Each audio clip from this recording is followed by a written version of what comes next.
All right, good evening, good morning, and good day wherever you are. This is Kersey Fabrications. I'm Chris Kersey. See, it says so right over there. So I know my name, and that's going to get on my nerves, so I'm going to cut that down a little bit on the volume. But it is good to see everyone. Let me know if you can hear me all right. Obviously, we are at the beginning of a stream. You need to let me know if you can hear everything okay. And if the video looks good and the audio looks good, then we will get this stream started. So I'm going to give you just a second for it to catch up, and then we will go from there. Sounds good. Thank you, TJ. Appreciate it. 3DHP, thank you so much. And okay there from First Pit Stop. So I appreciate everyone showing up on a Thursday night. I'm going to have to do these live streams when they fit into my schedule these days. We have January. Hope your new year is going fantastic.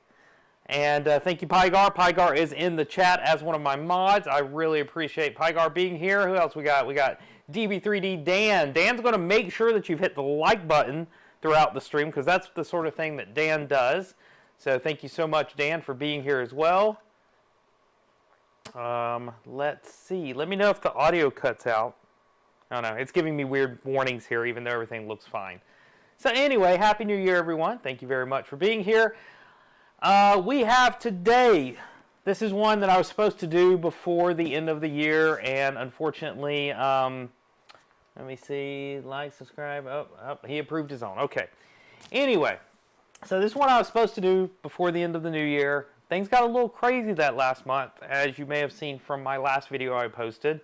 And so this one didn't get done. So thank you to Lerdge for being very patient with me on this one. This is a printer they told me about quite a while back, and I was kind of excited about. It's, I believe, and I hope I'm not getting this wrong, it's their first foray into actually producing an entire printer. Before this, as you may know, they've done main boards for a while that have a proprietary firmware on them, but because it's proprietary and everything, that has made it where they're able to set everything up, make it configurable. They set up their own displays, that kind of thing. So hopefully, I don't know why, excuse me real quick, for some reason they keep telling me that my audio bit rate is 0. Please let me know if you have any audio problems. I'll catch up. But for some reason, they keep telling me my audio bit rate is not coming through. So let me know if my audio is cutting out or anything. That's the sort of thing I would need to know. Anyway, so they told me about this one. I'm a really big fan of their main boards, particularly for people that don't want to have to compile any firmware, that wants to get things pre-compiled, that aren't big on configuring, but want a nice main board, a lot of features, easy to use.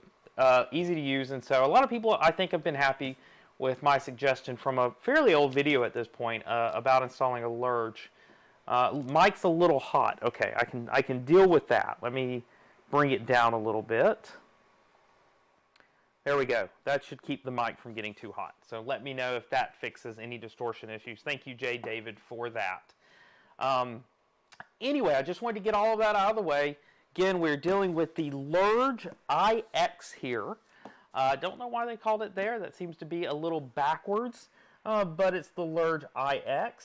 And I'm looking forward to testing this out. I know that ModBot, I don't think he's in the chat today, but I know my good friend ModBot, he was doing the full assembly of one of these. So we'll get into the details of how you can buy this machine in a minute, but he was doing a full assembly on this build, and this is going to be the fully assembled one, so we will not be, hopefully, assembling anything, really. Thank you very much. Let me see if I can get your name right. Ethium? Nope, that's not right either. Ethelium. I think that's right. Let's go with Ethelium. Thank you very much for the $5 dancing pear. I really appreciate it, and I do like pears, so thank you very much. And I did get that right. Thank you. Anyway, so I've been excited to test this one out. I saw ModBot do his full printed from scratch build. Looks super exciting. I liked the way that you can order this printer. But anyway, that is what we're doing here today. So I wanted to go ahead, get that out of the way, and let people know what we're doing here. So, but now, as I do at the beginning of a lot of streams, I want to take a minute, kind of acknowledge everyone's here. First chat goes to Paul McDonald, who was here apparently even before I was.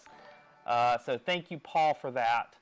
Non-fam second, thank you very much for seeing you. I'm glad you're here. Shawdell 3D, Pygar, Ben Bradley, as usual, 3D HP. Who else we got here? Someone just calls himself I. R3D Remy, thank you very much for being here. Kenneth, thank you. Sean, CNC Maker, good to see you as usual. First Pit Stop, I've already commented on you. TJ Dorman, good to see you guys. And we got a DW Rocklia, something like that. Thank you for being here. And J. David, and we got 3D Medic, Deli, Peter Carter, and we got the Edge of Tech joining us, lurking in the background. Good to see you, Jim. Thanks for joining me. So I think that gets all that out of the way. As other people join, I try to shout them out. I enjoy the interaction here, so please keep the chat going.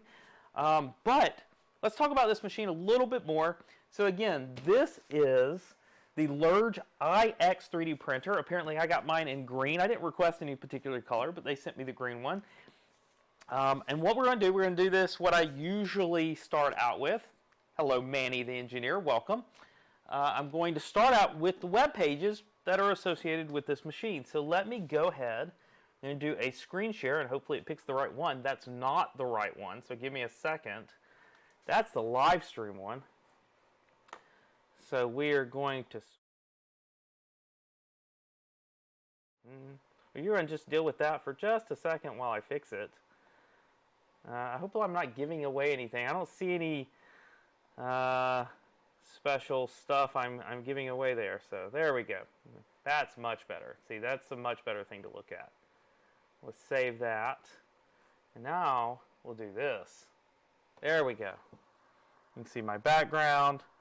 Now let's do that. Okay, I don't think I gave away any secret information. Hey Tripod, good to see you as usual. And let's go ahead from here. I'm going to go ahead and maximize this, go full screen so you can see what I'm looking at.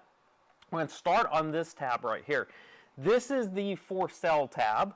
So if you check in the description, you'll find all of these links. This is where you're going to buy it from, and my link in the description is an affiliate link, so you'll help me out as well as helping out Lerdge if you buy one of these machines. But only do so after you take a look at me opening it and seeing what you think about it. So, as I was saying, this comes, as you can see, this is the machine. This is a small machine. I'm looking for this as a portable machine, as a second machine, or maybe as a machine as a new maker. If you're building one for a school, maybe you want to build your own machine from scratch for the first time, and you're looking for a kit. This is the machine you're looking for. So you've got a couple of options here. So first, you can get, if you own a 3D printer, you can buy just a kit. And what this is going to come with is just all of the hardware parts, the parts that are not plastic. And then you can print your own plastic parts. So if you want to print them out of ABS, if you want to print them out of carbon fiber filament, whatever you want to do, this will allow you to print your own. Now, you can step up from there and get the kit, but in a particular pre-printed 3D printed parts. So if you'll see, like on this one, this is going to be very similar to the machine that I unbox. This right here is printed in green. They have pre-printed it for you. And notice this isn't a big cost here because it's probably just printed in PLA. I believe it is just printed in PLA. So if you take a look at it, you're not paying much. So for $16, you're going to get all of the 3D printed parts. So if you want to then reprint the parts later, you can do that, but it's only costing you $16. And then, if you're a person that doesn't really want to build a printer, say you just want to get one pre-assembled, they have what's called the RTP, or the Ready to Print kit. And this one, this is what I've got right here, and the way it's supposed to be already pre-assembled and ready to go. And you notice we only jump up like, what was it, $20 more here? So you're only paying $20 for assembly. So all in all, you've gone up $36 if you've gone from just a kit with the hardware to ready to print. So you're not paying a lot for the printed parts, you're not paying a lot for the labor, but you do what feels right to you. You do what you want. So if you're trying to build one from scratch, if you want to pick your own filament, if this is a second 3D printer, this is going to be a good option to just get the parts, to learn about building 3D printers, kind of like I did with some of my first 3D printers years and years ago. You build it yourself, you learn about the hardware, you learn about how it all goes together. A kit is a fun way to for either you or someone you know, or maybe a kid in your life, to learn about 3D printing and how all the hardware works together. But again, if you just want something out of the box that's pre-assembled, that's ready to go, you're not going to be paying a lot for that if you just order that directly from Lerdge. So again, you're talking $199 to $235. This is an inexpensive machine, but it's not a cheap machine. Obviously, you can still get like an Ender 3 cheaper than this. So we're going to take a look at what you're really getting. We're going to take a look at the hardware. We're going to take a look at how fast it prints and how well it prints. Anyway, all that's right here. Let's take a look a little bit down low. There are some accessories that you can buy for this, including a drag chain if you really want to. Shipping cost, free shipping. Check that out. Free shipping if you live in the US, Europe, or Russia. You can pick one of those warehouses and you'll get free shipping. It's not a bad deal at all. They have all of the documentation on their website. So the assembly manual here, the STL CAD preview is here. So all your STLs that you're going to need to print this yourself. The BOM is here. So this is an open hardware 3D printer. They are marketing it as an open hardware 3D printer. So if you don't even want to buy the kit from them, you can use their plan still. They provided the BOM, they provided the assemble manual, you can get the parts yourself. Obviously, what they're kind of wanting you to still do, buy the Lerdge main board and display, buy the parts from Lerdge that you can, because that will make the whole experience what they had planned it to be with their hardware. So, am I still live here? No one's chatted in a while. I must just be fascinating to listen to. So, we're going to keep going, assuming everybody can hear what I'm saying. Let's see, what do we got? Assembly tools. They do have some assembly videos. We're looking right here, first look. You can see the build size on this is 180 by 180 by 180. It's a good build size for a starter printer, or like I said, a second machine. I plan on trying, if I'm happy with this, how this prints, if I'm happy with the quality that I get out of it, I am looking forward to sitting this maybe somewhere in my home instead of in my garage, using this as a printer that I can take when I go on a trip or something. It's a really good size machine. As you can see from this right here, it's not a very big footprint either. It's not small, it's not tiny, but it is a pretty good size. You're getting a decent build volume still, 180, 180, 180, in a reasonably sized footprint. So I'm looking for this portable, put in my dining room when I want to print, but be able to kind of keep an eye on it, that kind of thing. Let's see. They are talking about what board's in here. Obviously, you're getting Lerdge hardware. You get their latest Lerdge Z board. You get 2226 TMC drivers, so these are going to be silent step drivers. And let's see, what else? Like I said, they have all of the models available. If anything breaks on you, if you ever need to print another part, if you want to print a second set of parts, just in case anything ever goes out on you, there you go. Let's see, where's the PSU? We'll find that out in a minute. I'm not sure. Tripod says it's on the back. Thank you, Tripod, very much. Again, if you've seen my previous videos on Lerdge hardware, or if you've seen my previous videos on Lerdge hardware or on their displays, you've seen these screens before. They've got a very intuitive user interface. I actually really liked it. It's touchscreen, but it doesn't feel like it was tacked on. It feels like their firmware was built with this touchscreen in mind, so it feels a little bit better than a lot of the displays that I find on Marlin printers. So there we go. All the stuff you're used to these days: automatic leveling, Z-axis adjustment that's going to be baby stepping, linear extrusions, resume from power failure, filament runout sensor, all of this included, automatic shutdown, temperature temperature protection. Talking too fast tonight. Looks like a good machine on paper. Really happy. So this is what the green parts list looks like. They've got a lot of information. See, here's the power supply. You're asking where it is. It's on the back. Centralized drag chain and wiring. Looks really clean. I'm just kind of looking over this now too because it gives me a heads up when I open this up and what is it going to look like. Looks like you can print off of USB, TF card, serial port. All of that's available to you. And here's the hot end. Newly designed hot end. It does have Teflon, so it's not an all-metal hot end. You can get to that later. Maybe replace it later if that's something you need to do. This doesn't feel like a printer that I would be worried too much, like I'm going to be printing some really high-end filament on it. Like I said, as a secondary printer, as a beginner printer, I'm not really expecting to be doing a lot of that, but maybe they do. Maybe there's a throat that you can replace this with to do some high-temp filament with it. I'm sure I'll get a comment from them about that later. They've got linear extrusion. This is going to be linear advanced. So they've talked about how you can change linear advance here. It's got PID temperature control, optimized retraction. All right, and then we are to the specs. Again, so we already looked at a lot of these. The total weight on this machine is only 6.5 kilograms. Hello world, my favorite first program. Welcome to the stream, and hello Manny as well. Second Manny. We have Manny number 2 in the stream right now. Again, usual accuracy stuff. Max temp of print head says 280. I don't think I'd go that high. We know Teflon lined. You're not going to want to do more than 250 or so. It does say the bed temp will go up to 100. I believe that one. So anyway, they support a lot of slicers. In fact, they have a whole slicer page on the Prusa slicer of how to set it up for Prusa slicer. I can't talk when I talk this fast. Anyway, filaments, after sales, detailed tutorials. Again, there's a lot going on here. They do have an all-metal hot end. Look at that. Manny already checked for us. Thank you, Manny number 1.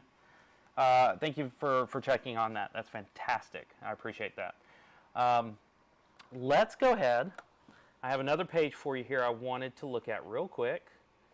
So here are the instructions. These are the instructions for the ready-to-print printer. So this is the instructions that I have here. They have a similar set of instructions for the build-your-own printer. But as you can tell, they really put a lot of instructions online for a printer that is already assembled for the most part. And we're going to use these if we need to. But there you go. A lot of wiring, a lot of information. So we'll see how much of this we need to do. And then on this last page, you can see what all's available. So there's the kit manual. There's the ready-to-print manual. There's a tutorial page that they've got. They've got the latest firmware. We're not going to do that. I don't want any horror stories of having to flash this, it blowing up on me. You know, I've seen that on other live streams. We won't be flashing it, but they do have the latest firmware right here. We've got the STLs, we've got the bombs, and we have their certifications. I've taken a look at that. It's the usual certifications you see on this kind of machine. Nothing fancy, really. So we're going to go back to the live shot, the wide shot here, and there we go. All right, so whirlwind tour of this machine. I do like to go over all of that to begin with. So P3 says he can't get this feed to start. What are you talking about? So you're in the chat, but it won't start playing. Let me know in the chat if anyone's having a problem. Anyway, what else we got? 7 inches square bed. Thank you, non-fam. A lot of people here. Anyway, Peter Carter, good to see you. Anyway, lots of stuff in the chat. If I missed what you had to say, I apologize. Feel free to continue chatting now, and it will be right there. So what we're going to do, we're going to go ahead and bust into this, get going. I don't think we're going to have much of a build. Like I've said, this is going to pretty much be pre-assembled, or it's supposed to be. So let me go ahead, get set up for round 2 here.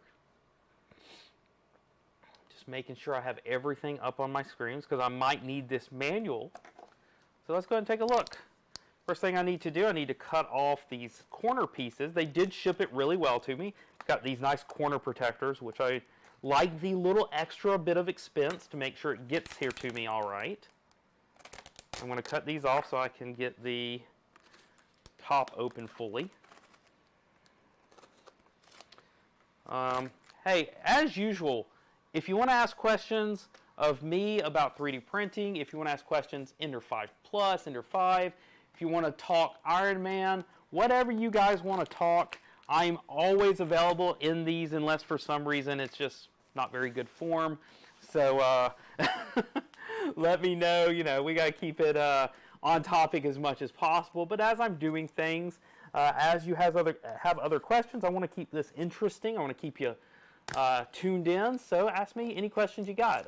If you saw my last video, it is a Iron Man video. It's the one I've been working on for 2 years in secret, relative secret. I've teased here and there, but it's something I've been working on for a long time, and I'm really happy that it's finally out. It frees my mind and spirit up to do more of this stuff again. I've got a lot of live streams coming up this month, I believe, as long as nothing gets in the way. So hopefully you'll tune in to some more live streams. I enjoy these. These are a lot of fun with you. How do you skip this video to the part where the printer is already out of the box? Good night, everybody. No. Okay. We'll get it out of the box. I'm cutting. What do you want me to do? What do you want me to do? I've got to cut the box open. I'm sorry. I have been told I talk too much on a live stream. Isn't that like saying a talk show host talks too much? I don't know what you want. What do you want? Love it. TL Forever 262. Saving up for an Ender 5 Pro. Fantastic printer, you know.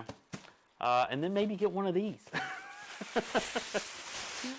Let's go and get it out of the box. I'm going to need, let me get my camera, my secondary camera up here.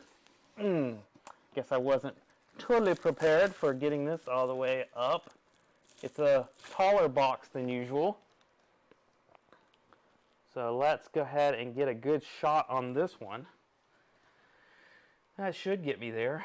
Yeah, that's not too bad. Not too bad at all. A little bit further down. There we go. Now you can see what I'm doing. My audio sounds different than normal. I don't know what would cause it. It's the same mic I always use. Okay, we're going to kick some troll out of this one.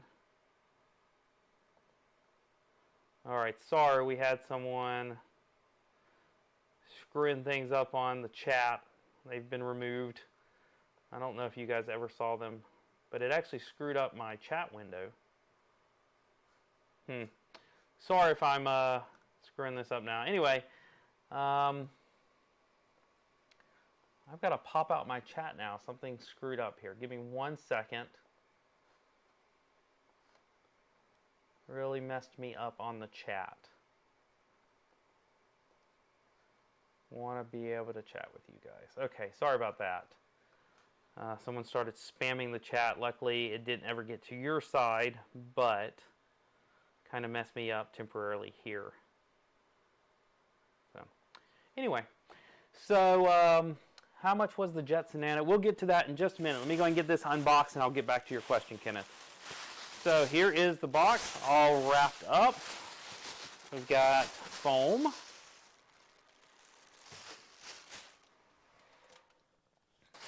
And we have actual printed instructions. So you see right here, this actually has all your QR codes to where to find your instructions. You got Chinese and you have English.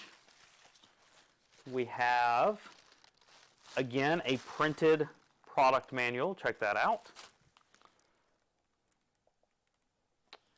Hi from Turkey. Good to see you, Deli. Very nice color printed manual. Big fan of this. This is very nice. Love it. Nice job. This is the assembly manual. So this is the product manual. So this shows how to use the screens and how to move things around. So we've got like 2 levels of manuals here. There you go. Check that out. Very nice manuals. They don't feel cheap either. These things are thick, nice manuals. All right. Let's see what's in here. So we have our US power cord.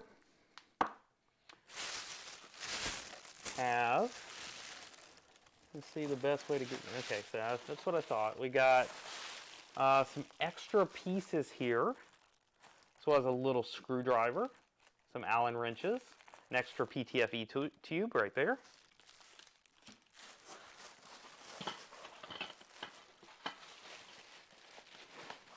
We have some sort of wheels.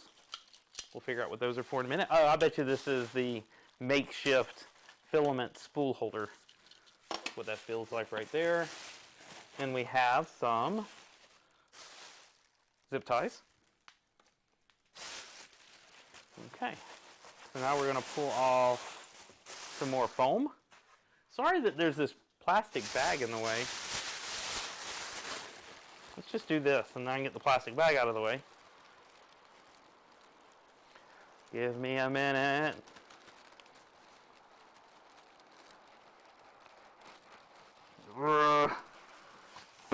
There we go. I am so staticky right now. Holy crap. It's a lot of static. There we go. Let's get this bag out of the way. Yep. Oh my goodness, it came with a benchy. That must be the test print that they did. Notice they even did a filament swap on that one for me. Gave me an orange deck. That's cool. So they've proven that my printer that they've sent me has already printed. I like it. I like it a lot. That's cool. All right. And I'll be able to verify that this printer printed that with whether there's actually any filament in the hot end when I print it.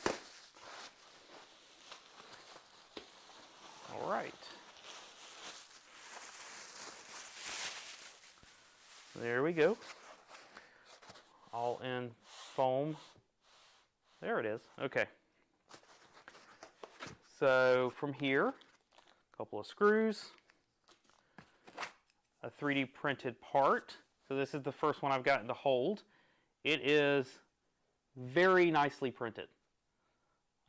They have their settings very well dialed in. Let's see, I think I have the ability to zoom. There we go. Check that out. How much is this printer retail? Assembled, it's $235 currently. With no 3D printed parts, it is $199. But anyway, $235 if you want it the way I've got it. Anyway, check that out. Really nice looking 3D printed parts. Really well dialed in. I do believe it is PLA, but it's good PLA. It's not that cheap, kind of mushy PLA. I like it. All right. There we go. And I think this whole thing comes up. Yep. So again, all the parts are 3D printed, but just really nicely. Like I've seen 3D printed parts that come with some 3D printers, and they're a lot of the times just not that nice. I can't say anything about some manufacturers, but some I have seen have not been that great. But these are really, really nicely printed. They actually dialed in which printer, or whichever printer was printing these, and they look good. I don't think nylon would be the way I'd go. I think ABS is the way to go from what I understand for most people. right. Get some more here.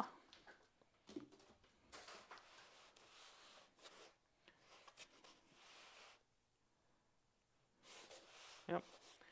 Okay, so we have our tube, as always. We have some more tiny screws. So there's going to be ready to print. Might be a bit of a misnomer here, I have to admit. I expected to pull this out and get going. Check that out, though. All right. Comes by default with a PEI flex sheet. This is really nice. I love that. I'm kind of shocked. I mean, I shouldn't have been. I saw it online. But I'm kind of shocked that it does. It's a really kind of upscale feature for an inexpensive machine like this. So, I think he was just saying about the Prusa. Like, Prusa comes with printed parts. I don't know what Prusa printed parts look like. I don't own a Prusa. But I'm proud of that. This looks really good. Okay. Pull that out. Oh, there's something still in here. Oh, okay. My rod is in here. I think that's it for this. Don't want that to fall off the bench. If anyone's got a Prusa, you can comment on how theirs typically come out. I'm not familiar with, how Prusa parts usually look. I expect them to be in good shape. I mean, it is Prusa. They have a good, they're well known. So what is the best way to get this out? It does feel like real PEI. I mean, I don't have any way to test it, but yeah, it's not paint. It feels like any other real PEI sheet I have. So, and here is the machine. Now the only thing that's concerning, there is one loose, broken zip tie. Don't know what that's from. Hopefully it's not important. I'm going to save that just in case it comes back. All right. So I'm going to switch back to my wide shot for a second. You can see the size of this machine right here. Very compact. Haven't put on the gantry yet or anything. We're actually going to take a second. I'm going to adjust this down a little bit. And this will allow us to get a good shot of the printer.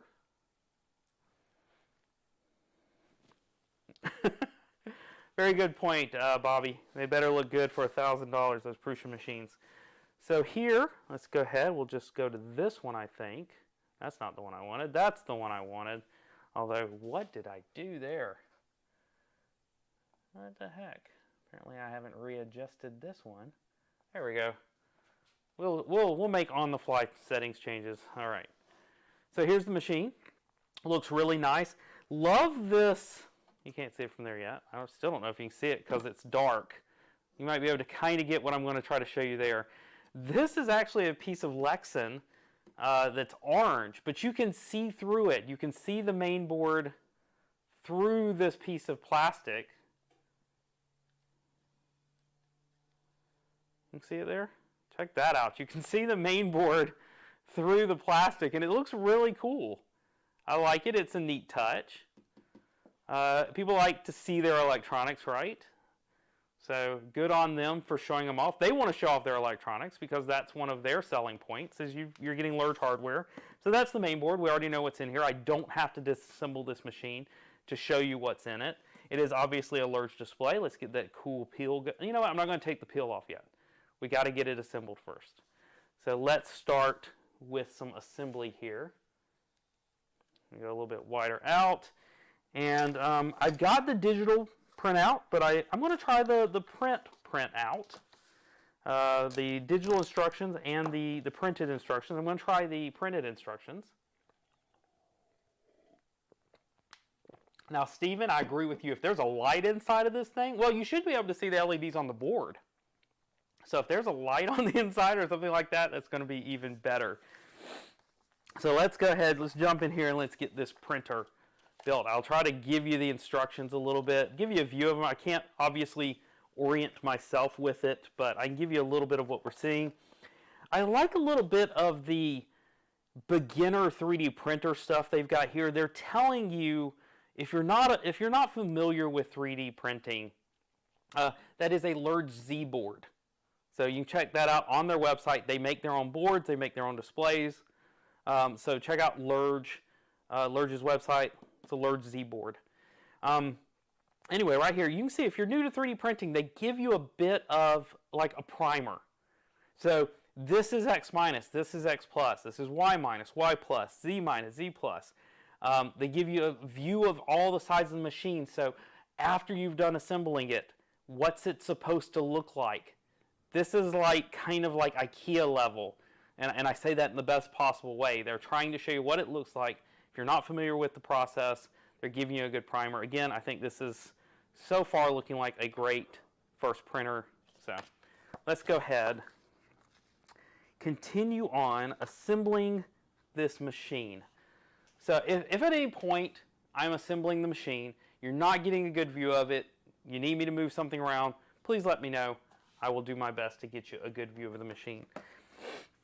So first thing we want to do is we're going to connect the cables of the hotbed according to the diagram. So we're going to start out assembling the hotbed. We're going to go and take off our PEI sheet. And we want to assemble these down here. Now notice that we did get the tools for our assembly. So I've got a little Phillips head screwdriver.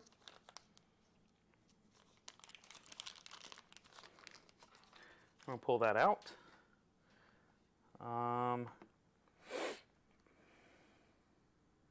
We're going to make sure we follow their directions. Now sometimes I think that these boards are not polarized, but just in case, I'm going to follow their directions to a T, make sure we get the red on the red side and the black on the black side. So I think they're showing red on this side and black on this side according to what I'm seeing here. They both fit in there really good. They were already unscrewed. Now they are showing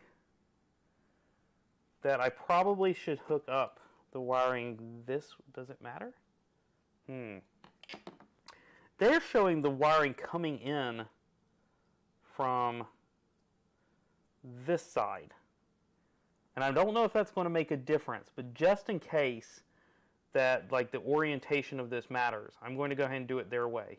Oh, and if you're worried about these are really nicely crimped connectors. So good on them for crimping the connectors well. Like I said, I think black's on this side. And we're going to just tighten that one down so that I don't have to try to hold them both at the same time. It's showing red on this side. Again, polarity may not matter on this board, but I'm not taking any chances. And then we're going to do that. And then we have our sensor. It's going to be our thermistor. And that is going to go in right here. That should just pop right in, and it does. All right. Check something real quick. Oh, and if you're wondering, again, I can't show you this really well because it's deep inside of here. They actually do have ferrules on all of their connectors. From what I can see, every one of their connectors has ferrules on it. Mwah! Good on them. So, very nicely assembled, safe looking job on that board. Really proud of that. Alright, so now we're going to turn this over. And then we just put our screws through the top. Just like that. Okay, and we need M3x8s. So there are 4 M3x8s right here. So I don't see a lot of machines that come pre-ferruled. Most of them, the companies won't do it for time, expense, just because they think that 90% of the people that buy their machines won't notice the difference. But it does look like that they have taken the time to do that properly. And these are Allen wrenches.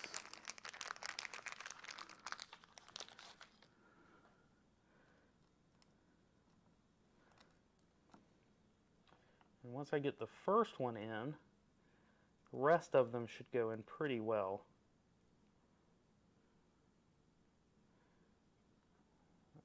Okay. There we go. Once I get this one going. So once you get one of these going, don't tighten it all the way down. Make sure you get them all 4 in first. It's going to line it up a lot easier for you that way. Doesn't want to go in that hole very well, but we'll get it. There we go. I'll find it.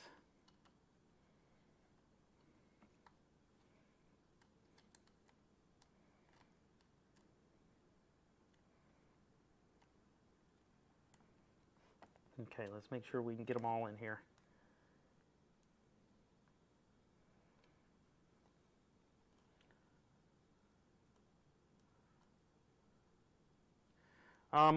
Now with the Lerdge website, let me go ahead and say, sometimes it runs a bit slow, and I think it has to do with probably what part of the world that they're running their server from. It's a little slow to get to. Sometimes it doesn't open up immediately. Be patient with the Lerdge website. That's the best advice I can give you. I've been using Lerdge products for a while now. Their website is not always the speediest, but I actually haven't had reliability issues, meaning that while it doesn't pop right up, it usually does pop up. All right, so I've got all of these down. So let me tighten them now that they're in here correctly. Not my favorite Allen wrench I've ever used. It's kind of a pain. Excuse me if I grab a different one and don't use theirs. Not loving the Allen wrench there. That's not the right size. It is a Hex 2. So if you got your own Allen wrenches from another kit, I prefer the ball-in Allen wrenches, Hex keys. They just work so much better. So, you know, if you don't stick with theirs, I don't blame you. I'm not sticking with theirs either. But there we go.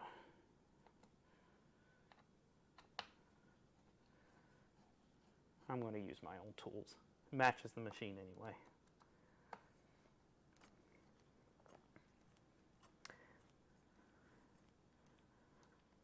There we go. We got about, looks like almost 60 people or so watching tonight. So thank you all for sharing your Thursday night with me. I know depending on where you are in the world, it could be early, it could be late. But again, I always appreciate you tuning into my streams, taking a look at what printer we've got this week. So Manny says the customer service is good, especially on Instagram and Facebook. Thank you very much, Manny, for the endorsement there. There we go. All right, so that is down. Go on to the next page. There we go again. I just wanted to show it to you before we started on it. Again, it looks like we're going to be doing the X gantry. I'm going to go ahead and just stick this back on here.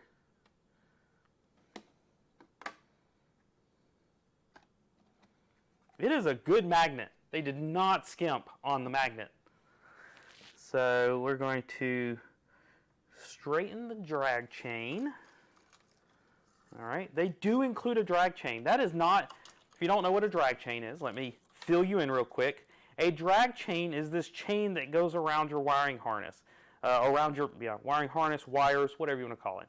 Goes around your wires here, keeps all your wires nice and neat, keeps them together, but it's very flexible so that it moves with the machine. This is not something you see on a lot of machines. Particularly, this drag chain is not 3D printed. It is actually molded. It is nice, high-quality drag chain. I'm impressed that they included that by default. So we're going to straighten this out. We're going to just slide it on, it looks like. So grab this. Make sure the hot end portion is down. Let's back up a little bit. I think I can back up a little bit. There we go. Hello, first pit stop in Florida. I'm in Atlanta area, in the Atlanta area, so I'm not too far from you. So let's go ahead. Again, we're going to make sure our hot end is down. because obviously that's the part that needs to go. Let's take a look at this real quick. I want to take 2 seconds. We're going to look at this. They do have a silicone sock on here. They do have a brass nozzle. Everything is in there. They even have a kind of higher end thermistor, the ones that actually have the little metal sleeves on them instead of just the pins, so that's really nice. All right, so got a little Lerdge logo on there. Got cooling. Cooling fan goes right here to the tip. I prefer dual side cooling, but on a printer this size, I'm not surprised you don't want to add extra weight. So adding 2-sided cooling to this would have added weight to it. So I understand why they did what they did here. Now you notice it is a bigger fan though. I don't know if this is going to be a very quiet fan because it's pretty big. They've got their hot end cooling on the side here. And right here on the front is their part cooling. It's kind of nice. I like it. It is central. It's going to keep it lighter. Some of the extra parts, you see these right here. So right here, these are the parts that hold your X belt. So your X belt is right here. These hold your X belts. Just in case, they did come with extra ones. So you got a couple of extra parts because those can break and they don't want to leave you with your X belt not working because you're not going to print extras if it's not. Okay, so let's pop this back up here. And you've got wheels here, and then that's just going to go over, and that just slides right down there. So that is really smooth. Let me see what I think about the tension. Tension is actually really good out of the box. I'm not actually going to have to adjust this tension. Let me check that Y tension. I'm checking underneath, checking these wheels to see if they move freely or if they just feel like they're proper. Then they are proper. I'm not going to have to adjust any of my belt tensioning. These are good as well. Check out these little wheels. I don't know if you saw them a minute ago. I can't really show you very well here. Right there, little wheels. Much smaller than usual. Very nice. All right. So, drag chain up behind the motors, and we're going to grab our Z-screw, loosen the screws on the coupling first, and then we're going to insert the lead screw into the coupling. I'm going to need my other one, I think. Where's the coupling? Yeah, no, it's probably the original one. Okay, let's go ahead and loosen. I think they're already loosened, but we'll double check. Yeah, that one's already loose for sure. There should be 2 set screws in there. They're both kind of loose already. I'm going to just screw that down in there. Okay, now anytime I do this, I like to lift it up just a little bit. I don't like that coupling to sit all the way down. I don't want the Z-screw to sit all the way down on that motor. Give it a little bit of room to breathe. It keeps this flexible. Notice this coupling is supposed to have a little flex in it. I like it to do its job. So I will take it all the way down, and I pull it up just a little bit, and then I tighten my coupling down. And we're going to rotate it and tighten the other coupling down. And there we go. That is it. And then we have to attach this to here. Okay. Make sure that I'm looking at the right parts. They go in from the back. It does go in from the back. I'm still getting excellent connection here. First pit stop, if you're having some lag. Other people, let me know if it's just him. I'm showing excellent connection on my end. You can let me know, though, if it's lying to me. So we're going to try to get a decent shot of this, but I'm getting right in here. Okay, we're going to figure this out. Okay, can I get in now and show you what I'm doing? It's right in here. So this isn't the easiest thing to see, but apparently I'm supposed to move all of my wires around in here. and just attach that there. So I just need to get 2 screws. I'm sure there's a bag with 2 small screws in it, and there is. They've put these are M3/6s, so they're pretty small screws. Would have been cool if the power supply was black. Orlando mentions that he would have liked to have seen a black power supply. I agree. I think this is a Changlang power supply, in case anyone was wondering the brand of that power supply. I think it was Changlang. So it's not a particularly expensive power supply, but it's a small power supply. This is only a 300 watt. It's a pretty small bed. Not too concerned. Is green the only color? No, green isn't the only color. I didn't talk about all of the colors available. Let me spend 2 seconds answering that question, because there are other colors available. You can get this bright green. They also have a bright orange, a yellow, and a blue. Yellow is the only one they don't show what color it is, but they do have yellow now too. You know what? I think 300 watts is probably overkill for this machine. So keep that in mind. I think, maybe they overspec'd it, which I don't care if you overspec my machine. You put a power supply on here that's too powerful. I don't need that much power. It's not a bad thing. So I just got to take 2 screws in here. Not the easiest part to get to, but I like the way that they assembled it.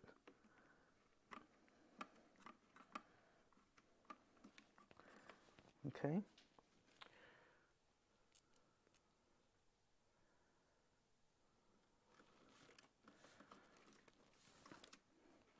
I'll tell you why they didn't make it black, to be honest. They probably didn't make it black, probably because Changlang doesn't make a black one. Now, could they have paid Changlang to make a black one? Possibly. But this is an off-the-shelf part. So that's pretty easy to get in there. Sorry about my head. It's just the way that goes in there.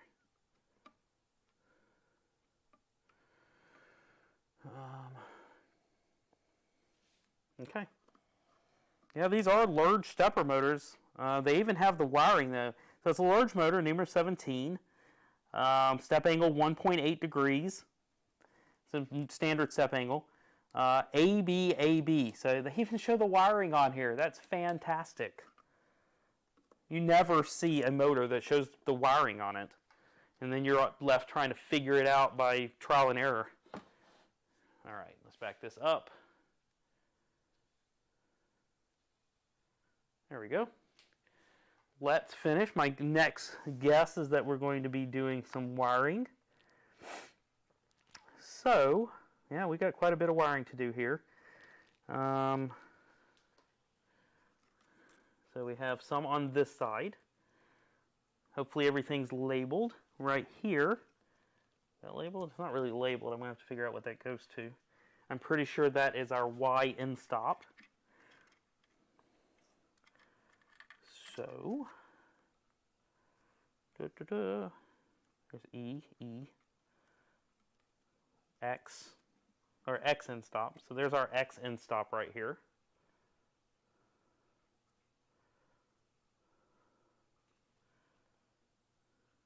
So we're going to plug that one in. We have, that's E, that's E. This one is X, so this goes to our X driver. Then we have, again, these go to E. So this is, oh, sorry, X. No, that's our extruder. Excuse-moi. X is here. Yes, X is here. X is the bottom one. Easily to confuse, so X is this motor. Extruder is this motor, you can tell because the outlet of the extruder is right there. So this is the extruder motor. It goes right here. And then there should be a, yep, so on the extruder, I'm going to have to figure this out, hold on.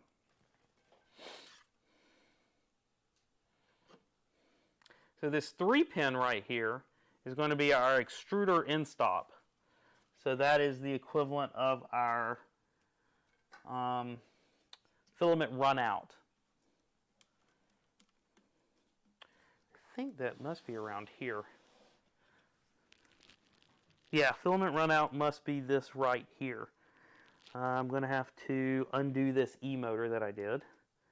Move this down here because it'll go around.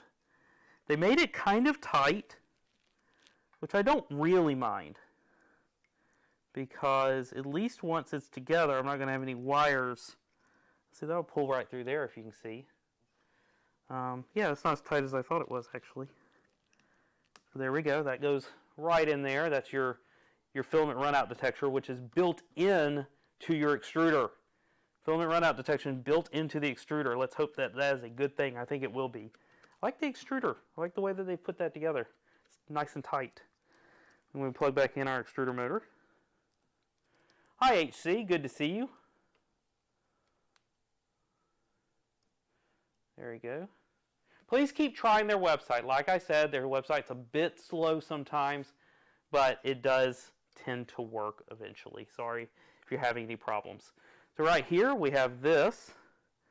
Let me see how they say to do this. Refer to the image above. Show you what I'm looking at. You can be following along. If you get into the website, you can follow along with these instructions, because they do have the instructions on the website. So, refer to the image above and connect the cables according to the corresponding references between the left and the right columns in the table. Okay. Important, follow the diagram to fix the cable from print head to the print at the end, Z chain.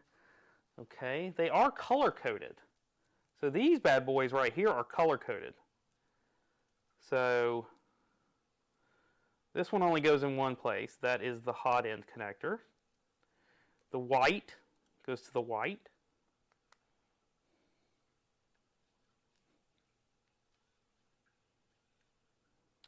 And we got a blue going to blue, and a green going to green. I like the color coding there. The connector matches the wire color. Very nice. Okay. Manny says, I use the extruder. Really likes the extruder too. Even prints TPU with it. Okay. Important, follow the diagram. Yep. We are good. Then I think what they're saying is we're going to affix this right here.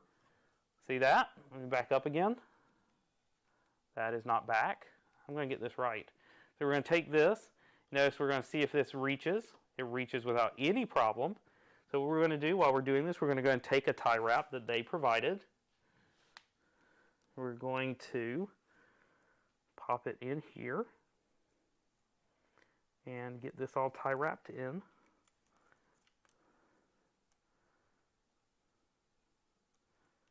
Okie dokie. Okay. And this should, we're going to make sure it's low enough so we're going to get a good grip on that outer sheath. And that is a well-designed 3D part right there. I like that. Holds that cable nicely. Now they did include snips. They could have included some snips with it. I don't ever complain when I get extra snips, but I've got some, so I'll just use mine. Cut that off. And what is next? Okay, they include a handle. So go. That's as wide as we get. So let me go ahead and just go up a little bit. So there we go. Got the handle. It's going to go up top right here. Handle. And handle goes towards this way. Like this. Yep. So you know how I was talking about I want to use this as a portable machine? There's another reason to use it as a portable machine. It comes with a handle. And in case you're worried about this breaking, they at least did print this the correct orientation to give it the most strength to hold it like this. And again, the whole printer weighs less than was it lows, so should be plenty strong enough. And we're going to need the last two screws These are M5 by 8s. All right, and they did include a hex key for this one. Let's see, does that easily, yep, that easily goes down in there.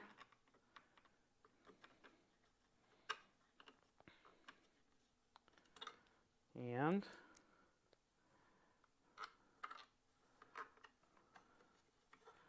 there we go.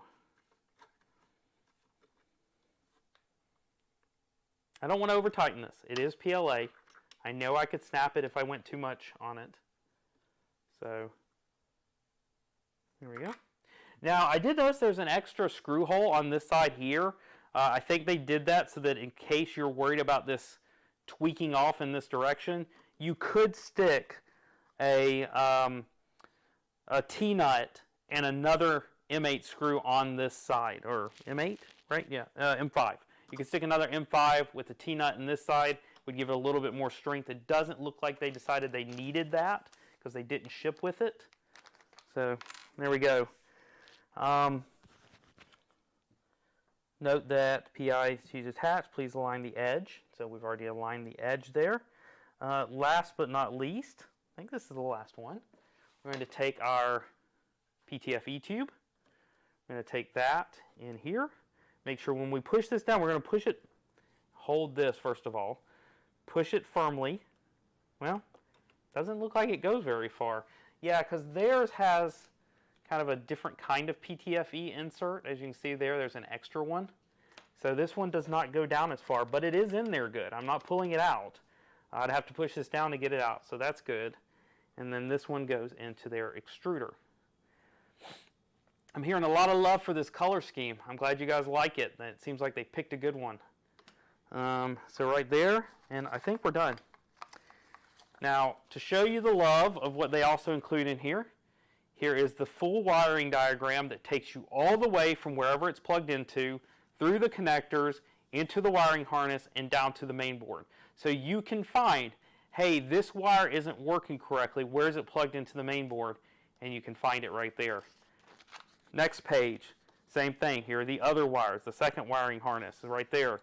Where are my things plugged into the power supply? Check this out. They show you exactly where each component is going to, so that if you need to rewire it, if you have a wiring problem, here is your technical information right in the manual, in a printed full color manual. How much is this printer? It is $199 if you want it completely unassembled, print your own parts, or it is $235 if you want it the way I have it here. This version of the printer, the way I'm showing it here, is $235. And that's it. Really happy with that. All right. Now, if you have a beverage, it is beverage time. Grab your favorite beverage. I'm drinking out of my usual Renaissance Festival of Georgia Renaissance Festival mug here. So, if you've got your favorite mug, let's have a drink. I don't care if it's water, coffee, energy drink, whatever you like. Adult beverage. I'm just drinking something to keep my throat dry. Am I keeping it? My throat's dry. I'm trying to keep it wet. It's late. It's Thursday. I had a busy work day today. Really busy. Anyway, it's not getting any easier. Georgia Red Fest. HC knows it. Okay, excellent. So we're going to switch to the next manual, which I'm not showing you correctly. So we're switching to the next manual. This is the operations manual. This is going to take us from assembly to actually using our printer. I'm going to take a look at how good of a job they did. We have a lot of the stuff we saw on the website, so those are the specs like we saw on the website. All right, we have safety warnings like you're used to. We have, again, I'm new to 3D printing. What are all these parts called? This page answers that. Next up, it is telling us, hey, you need to select your power voltage. So right here, power supply has voltage settings. Depending on what part of the world you're in, you need to set that accordingly. This is currently set to 230. So that's not correct for the US. I'm going to swap this to 115. Now I'm correctly set for the US. That was in the manual, folks. They didn't skimp on that. And then, you know what? It says to turn on the printer. So it is the moment of truth time. Go ahead and I think I can do this from here. Let me just try to rotate it without having to get any closer. Yeah, that's a pretty good shot. I like it. It's a little crooked. There we go. Less crooked. We'll get to bed leveling in a minute. We haven't even turned it on yet. This is the time to do the oh so important peel. Let's see if I can get sound off of this. Let me know if you heard it, because that's a nice peel. There we go. Now I already have a power cable, because I do a lot of these. So let me plug in my power to Power's on the back. Okay, it is currently off. There's a switch on the back. Let's go ahead and plug this in. Okay, everybody ready? Let's take a look. I'm going to pull this back in case there is lights in that little case down here. You'll see it.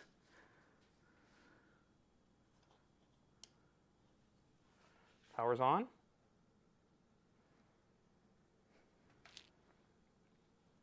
I'm not getting any power. Oh, there's, okay. Sorry. It's important to know, Lerdge boards actually can have a power button. So, there's the power, the hard power switches on the back. That is to turn on the power supply to the main board. Lerdge boards, though, also have a power button for a soft on and off. So let's try that. There we go. Give it a minute. Try again. There we go. Check that out. I smell a new power supply. That is a new power supply smell. Oh yeah. Anyway, nothing's blown up. Everything's working fine here. Notice, check out this green LED. Matches my printer. Love it. There are LEDs on the main board that you can see. There's one of them. You can see that one.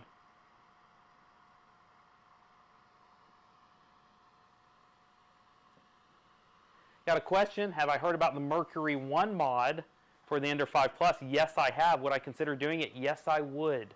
If I have time, I would love to do one on this channel. I wouldn't count on it anytime soon on the channel, but yeah, I like the mod. It's very cool looking. I'd love to give it a shot. Anyway, so right here, this is our Lerdge interface. Let's go ahead, zoom in a little bit, take a look. I don't know, hopefully this thing will focus well enough on it. Oh, there we go. That looks good. Not the straightest thing in the world, but we're going to go with it because I'm going to back it back up in a few minutes. So here's what we got. We've got, again, love the green light. Matches the whole color of the machine. Notice right here, I didn't comment on this earlier. This is a fan for the main board. Main board's not currently doing anything intensive. Fan's off. Nothing's loud. This duct goes directly down to my main board. I love it. I love it. They've done some really cool engineering on this one. Stays out of the way of this, though, by doing a duct. I like it. Okay. Anyway, what do we got here? We got our temperatures correctly showing up for our hot end and our bed. We have, this is a usual Lerdge interface if you're not used to it. By the way, you can soft power this off. There's a soft shutdown or reboot. That's kind of nice. And there are the settings and configuration. We're not going to touch anything. We're going to assume it comes the way it's supposed to. We have our menu system here. So this is where we can home the printer, we can move it around, we can turn off our steppers, we can turn on and off our fans. Lights? Do we have any lights here? Lights? Can we turn on lights? Lights? I don't know which ones that controls. Let's see. Does it change anything? No? Okay. We don't have any lights, but it supports lights if you want to add lights. Hey, Tech Savvy Hero, good to see you. Yeah, I like the lime green too. Good to see you, man. Tech Savvy Hero, if you're not familiar with him, go check him out. He's on all kinds of socials. Cool stuff. This is the bed leveling. We'll get to that in a minute. And so they have an optical sensor that they use for the Z, and they have the usual clicky clickies for the X and the Y. All right. So let me see what the manual says. You can see me in the upper right-hand corner. So let's go ahead. What do we need to do? So, by the way, they go over all of that stuff I just told you about in the manual. Here is your walkthrough of the interfaces, if you're new to this machine. One thing I'm a little worried about, I don't know if they came with any media. I don't see any USB key this came with. I don't see any SD card it came with. So in a pinch here, I might have to, hey, the Bigfoot, good to see you. Glad you made it this time. Anyway, so they don't include any media, so I might have to run out and find something to print real fast. That's kind of sucky. Anyway, we'll do it. Anyway, in the book here, functions of the end stops. Oh, wow, they're actually having us check to make sure the printer works the way it's supposed to.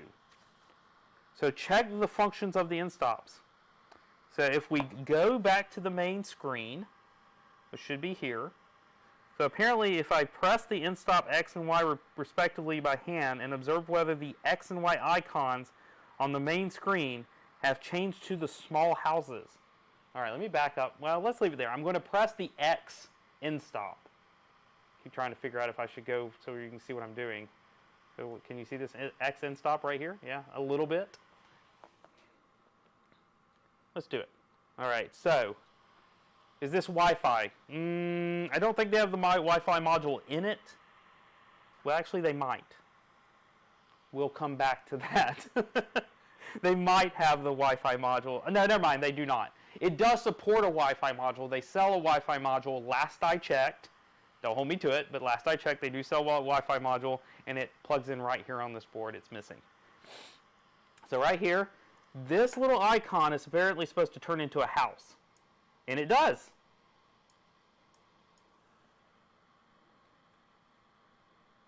So I don't know how well you can see that, but this turns into a house when that hits, and then I'm supposed to check the Y end stop, and that should turn into a house, and it does. Check that out. Okay. And for the Z optical end stop, find a small piece of paper or something and stick in there. So let's do that. I got a little screwdriver. We're going to see if we can set off the Z. Yep, there's the Z. So the Z end stop works. So all that's plugged in correctly. We're going to check to see if we can move this properly. So let's go into here. We're going to move. X should move.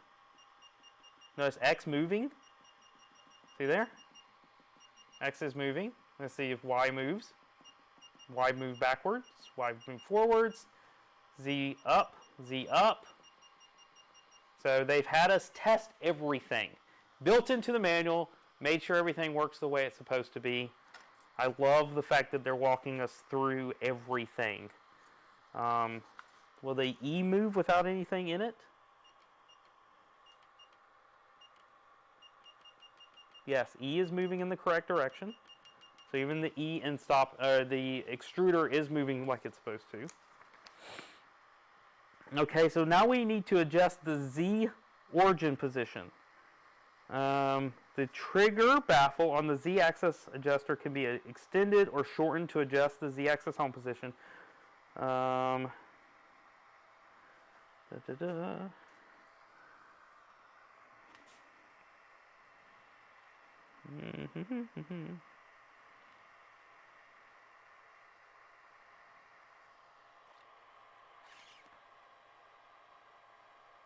Okay, we're not going to leave it. They homed this printer, I think, at one point in time. I'm not going to actually touch it to start with. If we need to move it, we can adjust it. This, you see this little screw right here? We can adjust this Z-axis here. Homing each axis. So clicking on the icons will home it. I don't know if I knew all of this, guys. This is a lot of cool information. I'll click X, will it home X? Yes, yes it will. Fantastic. If I click Y, it'll home Y. This is correct. And if I click Z, it will home Z. Okay. Now that's going to be really close. So I may have to adjust Z because that's really close to it. One thing I like is their home for their Z, you may or may not be able to see, is off the bed. So at least when you hit that home right there, you won't smash into your print bed for the first time. Really good to see that they did it that way. Anyway, we've done that. Now it's time to do some leveling. So we're going to click here. Let's back up a little bit so that you can see what I'm doing. Shouldn't be too difficult. Leveling is here. And you can do a Z offset adjustment right here in their menu. It's fantastic. I actually really do like their interface. Don't get me wrong, I love open source software, yada yada yada, but when people just want things to work and they want support, this kind of thing is really nice.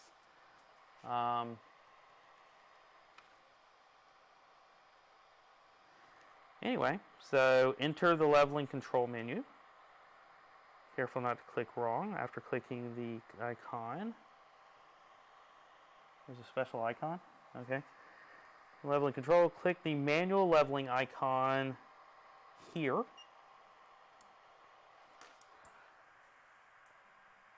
Okay. That rehomed everything. And I have to admit, that actually is really, really close. That's like right on the bed. So I actually really like that. And then we baby step each one as we go through. So I can just eye it, really. So I'm going to, if I go up, that goes down. Plus goes off. What did it just do? Oh, I misclicked. That's on me. I've got fat fingers. Let's go back over here.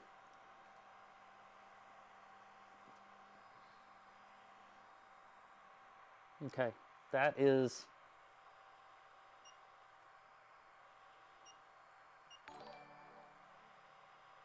Okay.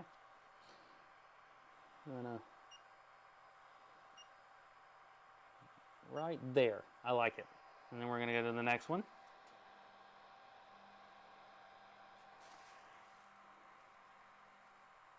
And then we're going to get that one a little bit closer, so it's a minus. There we go. And then we're going to go to the next one. Yeah, they made this really easy. And the fact that the menu tells me what the heck to do, rather than having to figure it out from online resources or whatever, makes it even more user-friendly.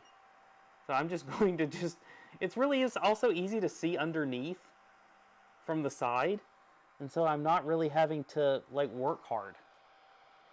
So, and now it's done, I think. And then when I go to the last one, will it go to the center? Or will it go back to the beginning? So that's it. Okay, we're done. We did the four corners. It's a small print bed.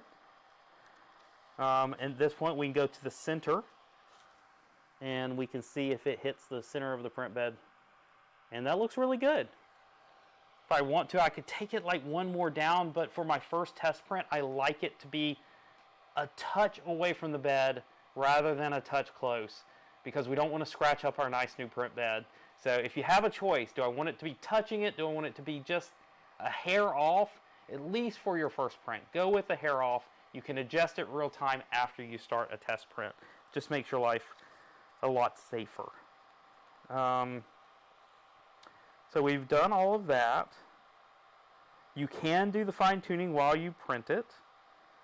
Let's go ahead and back out of this menu. Do I have to save anything? Let me make sure. Don't want to screw anything up at this point. By the way, in case you're wondering, there are increments here. 0.01 millimeter, 0.05 millimeter, which is the default, and there's 0.1 millimeter. So, yes, I'm saying millimeter. Anyway, so depending on how close you want to get it, depending on how tight you want to get it, you have different units here. So that's really nice. So we're going to back this up, and it raises the print head for us. Let's be safe. We're going to preheat this thing. So, first, check the temperature measurement function of the hot end. We've already seen that. Please check whether real-time temperature of the hot end be close to the room temperature. It is. Lift the X cantilever. It is lifted. We're ready to load filament. What happens if I try to load filament when I haven't preheated yet? So, this one is load filament. Oh, so it says that we can go ahead and auto do the temperature. No, auto loads the filament. Sorry, that's on me. What does this do? Oh, it's just telling me that the temperature is not up. Load filament. Cut the filament with scissors to a beveled angle. Enter this. Select the auto option in the pop-up change and click the plus icon. The system can automatically load filament into the print head and pre-extrude a little. If the filament is not loaded or loaded in a place after the auto, you can change it.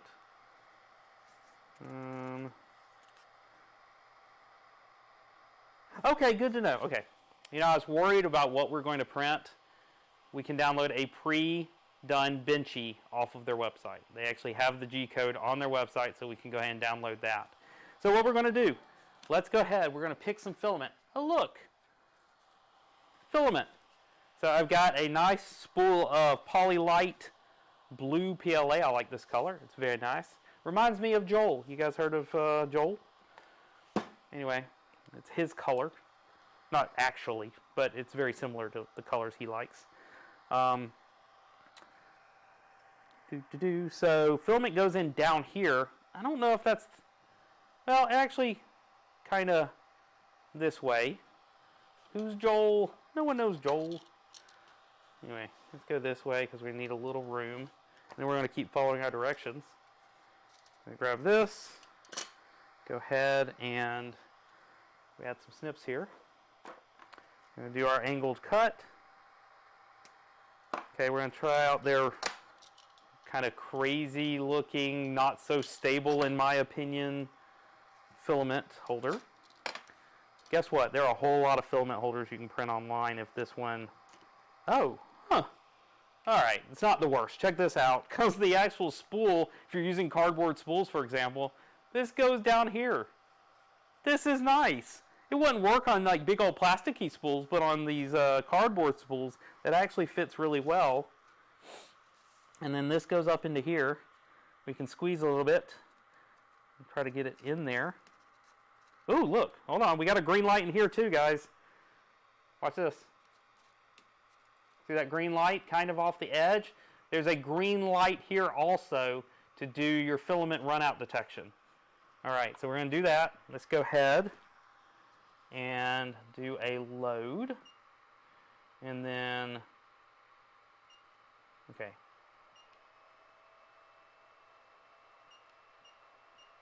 Well, there was an auto button here a minute ago. Where'd the auto button go? Oh, okay. We can tell it auto, and then we hit plus. Oh, holy crap!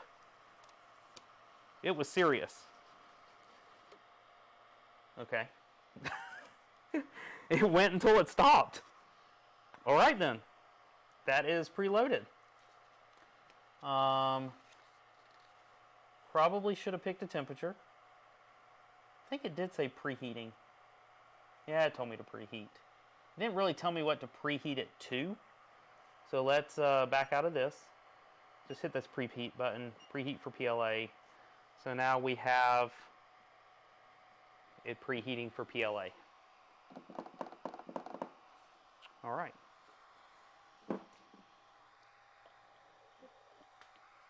It is time again for your beverage while we get started here.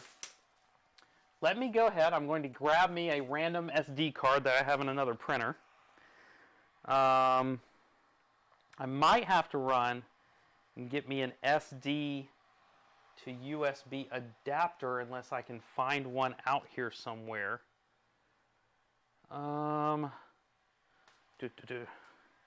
Otherwise, I will not be printing the right part. Do I have any USB drives? I do have a USB drive, I think, out here. So let me just grab that, because this thing also supposedly supports USB. So yeah, we're heating up. I do have a USB drive. Boom. Pulled this right out of a Photon Mono X. Ooh, smell that. That's the smell of a new printer heating up. I'm going to pop this in this computer here. We're going to go find their pre-sliced G-code on their website. So we're preheating. We're preheating pretty quickly here. We're already up. Our nozzle's already heated. We're up to 45 already on our bed. So this is speedy time here. Let's go ahead and find that G-code.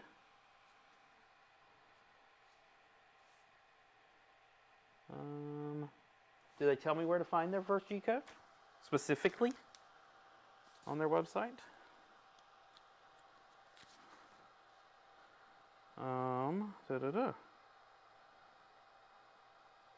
Lerdge website. Okay. I'm seeing lots. There. By the way, on their website, let me show you this again real quick. Screen share. So look at this. This CAD, they have the full CAD drawings for this printer on their website. So talk about open hardware. Okay?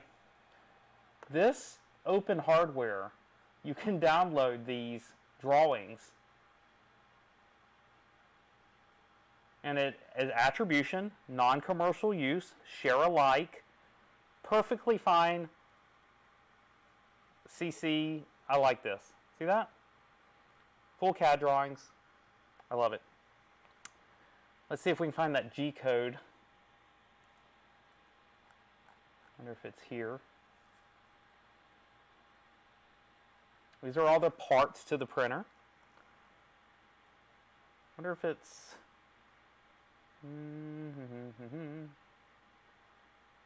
Where did they put other?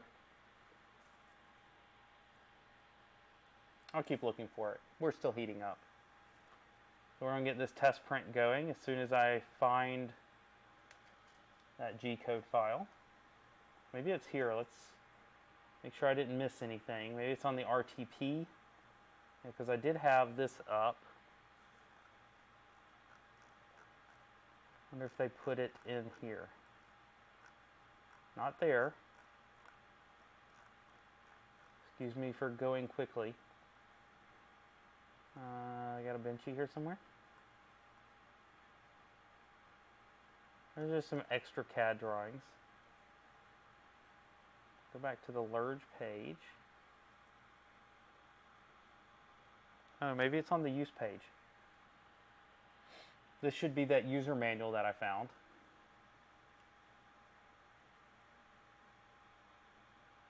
Okay.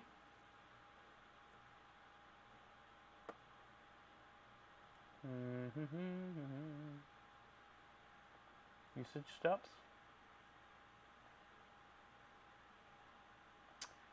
Being slow. I told you guys that the website can be a little slow from time to time, and that's what I'm dealing with here.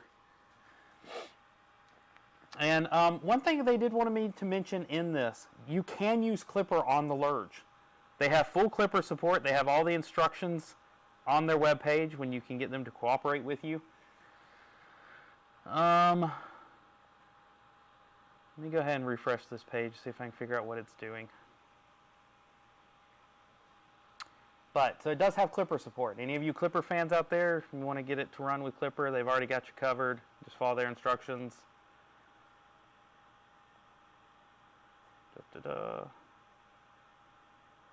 Kit assembly, use tutorial, firmware.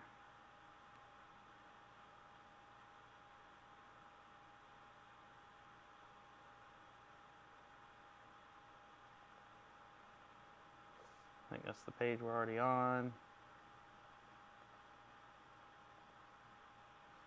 Alright, I'm going to find the smaller. I'm going to have to slice one myself, and I'd much rather use their pre-sliced model if I can find it. Let's check this page just to see.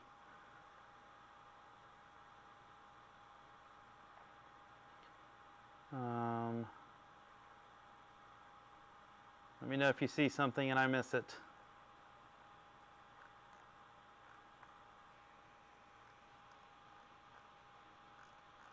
I don't expect it to be on this page. I'm hoping that that tutorial page is just still loading, and it's just going to take a second to finish loading.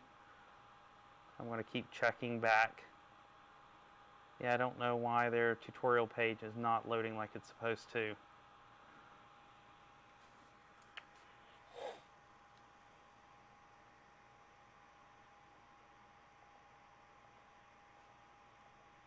Looks like it's broken.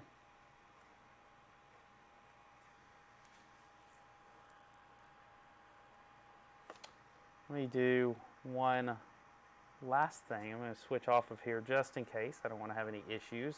I'm just going to do a quick Google on this. Google for 3D Benchy.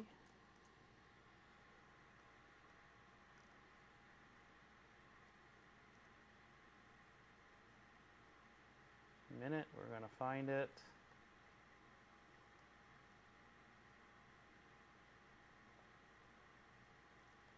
It's funny, I just want to show you guys because this is funny. Check this out. I look up Lerdge, what do I find? My video. Sorry, I just thought that was funny. Apparently they're all my videos. And a teaching tech, or two, yeah. Let's see. Wonder if they have that in the Lerdge Facebook group. Again, I'm just trying to exhaust my resources here before I just slice a generic one and I get what I get. So bear with me. I'm going to see if they have this in their downloads section, because they do have a Facebook group. I'm not showing you all this because obviously you'd be getting a look of you'd be getting a look at my Facebook page. I'd rather not have any issues there, so that's what's going on.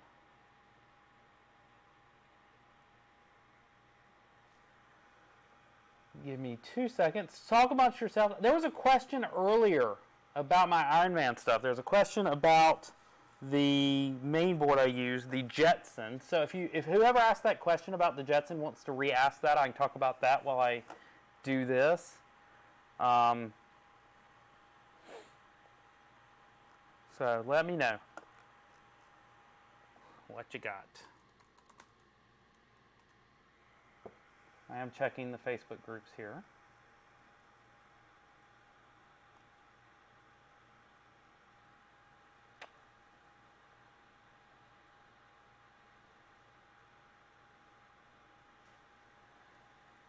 Well, I am having some issues finding it, and then we're going to end up just having to do it ourselves. Let's see if the tutorial page is not coming up, so they're still having some website issues. I can't find the sliced model.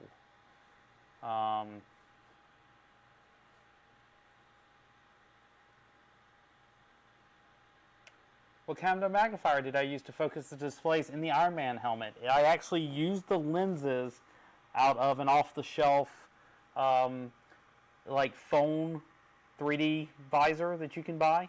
I'll give some links later in some future videos But yeah, I just used some of the lenses. I was using some lenses I bought, just the lenses themselves, but the ones I found in the helmets were actually better. That's what's going on there. Let's see, can I get in here? I can't do files. If anyone finds this file, let me know. If not, I'm just going to print something. I'm going to make this very generic, because I do have Cura on here. I've got an old version of Cura on here. Yeah, those phone VR things. That's exactly what I'm talking about. Those phone VR things. It wasn't that expensive to buy a new one, but like you said, you can probably find them at Goodwill. And the lenses on the ones I bought were particularly good. I'll share that link in a future video. I've got an old copy of Cura 410 here. Won't really matter for today's purposes. You got it there? What are we looking for? I'm looking for the Benchy link. So if you can find the link to download their Lerdge Benchy, it's in the instructions. If you can find that, let me know. Somewhere in the usage steps. Chris, I've been away for a bit, but have you ever got to finish the Hulkbuster? I wasn't ever building a Hulkbuster. So that wasn't me.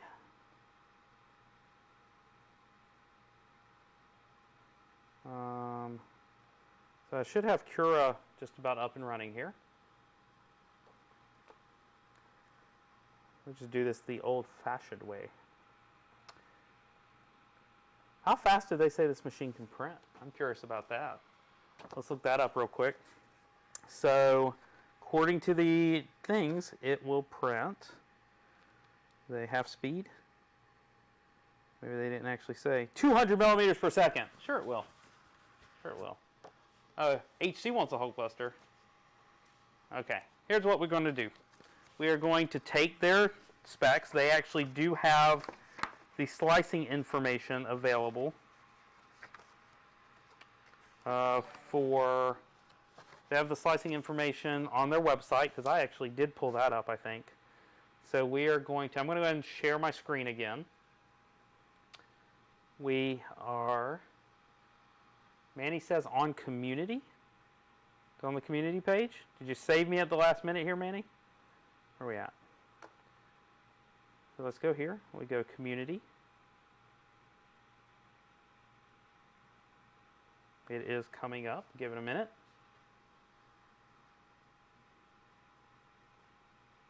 Socials. Look here. More Kersey Fabrications. And again, teaching tech. Awesome work. And I'm on community.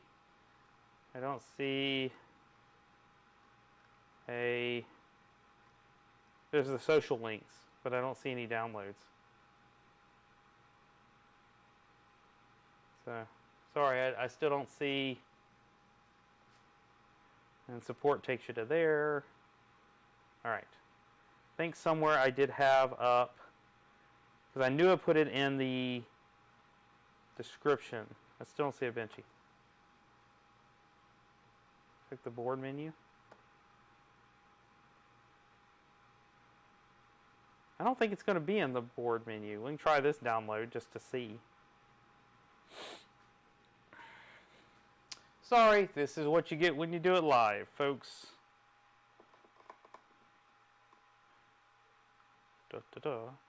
While that's going, I did put in the description where their slicer configuration is. I'm going to cut and paste that so that we can get the slicer set up.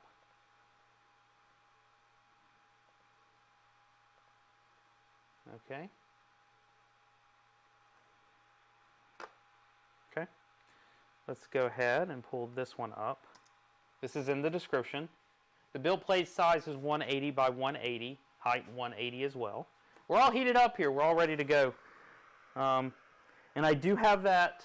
I do have some filament coming out of the nozzle at this point. I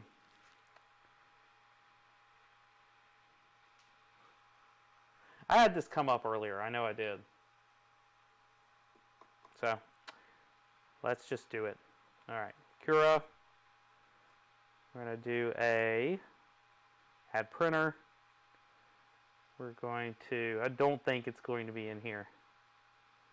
So let's just check to be sure. This is old. I know this printer didn't even exist yet. So we're going to do custom FFF. We're going to call this the Lerdge IX. Yep. I'm going to add size here. 180, 180, 180. Heated bed. And Marlin's fine. There's no Lerdge only flavor. And unless that page comes up, I'm going to have to just stick with, yeah, this tutorial page is not coming up. We're going to wing it. Okay. So we're going to say all this is good enough. We are going to set our diameter to 175. And we're going to say next. All right, so now we have a Lerdge. We're going to just set this to draft, which will give us 0.2. Initial layer height should be 0.2. I don't care what they say. We can't set all this other stuff up right this minute because it will take forever. We're going to do 10 on the infill. Printing temperature, 200 should be fine for this. Yeah, we'll go with 200. Flow 100%. Speed. I'm not printing that slow for a live stream. Just throw caution to the wind. I'm going to do a little bit of setup here though, because I need infill, wall, top, bottom, travel, initial. That's good enough for now. How fast should I print, guys?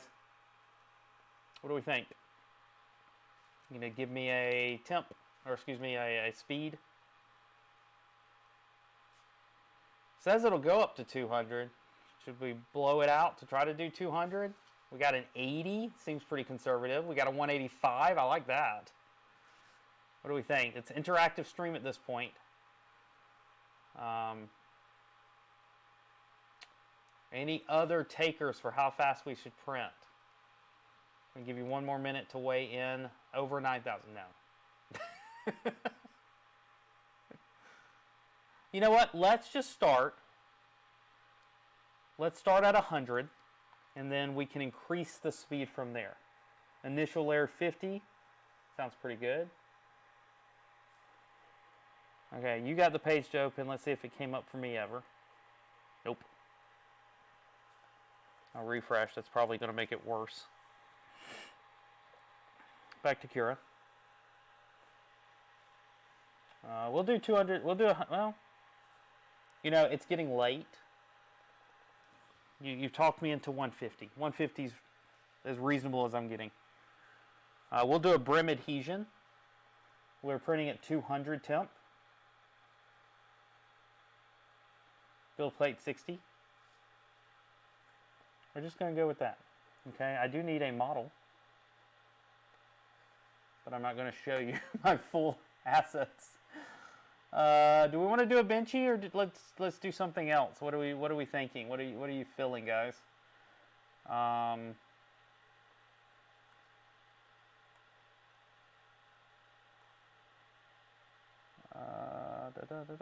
mean, we could do a vase, but that seems pretty lame.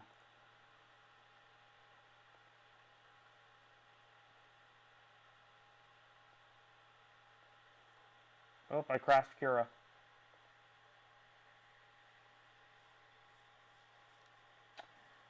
We're going to have to start Cura up again. He didn't like what I was trying to do in the previews. That's alright, it just takes a second. Probably saved my settings if I got lucky. Did it save my settings? It did. No, it didn't save my speed. What are we doing, 150? Usually print Polymaker at 215. You know what? I like that, particularly since we're printing fast. Let's do some extra. I'm still keeping that initial layer speed down. I'm not going to screw up on the first layer.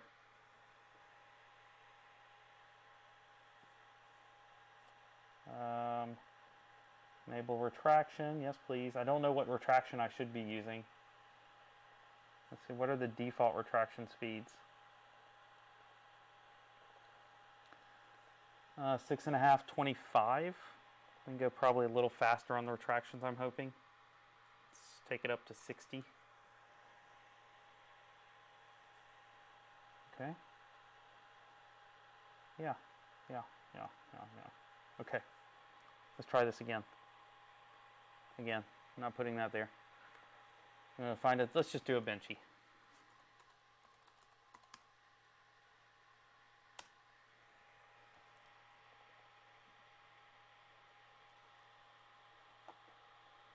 Okay, why the heck does my Cura keep crashing?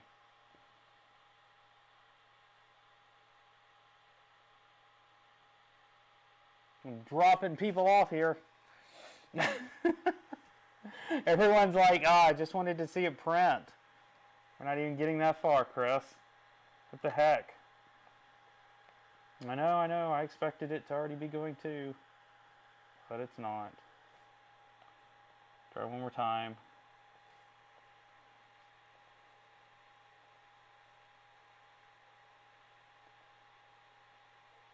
Here, I know what to do. I know what to do.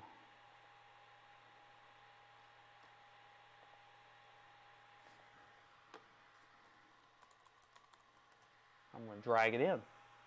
Just put it over here. Get rid of this. Now we have a benchy. There's a benchy. Printing at 150. There we go. I like it. Let's do a quick slice on it. See what that preview looks like. It says it's going to take 38 minutes because we're printing it at 150. Looks good. Everybody agreed? There we go. We are going to do, just because I don't want it to come off the bed printing that fast, I am going to do the brim. I hope everyone has no problem with that. We're going to save it to the removable drive D.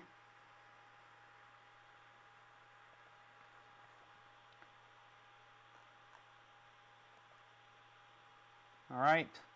I do have a 3D benchy there now, so we're going to eject. Okay. Pull that bad boy out. Wide shot.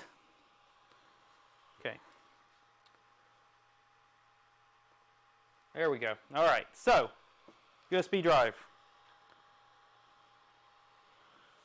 You got the slots over here. We got a USB slot right here. There it is.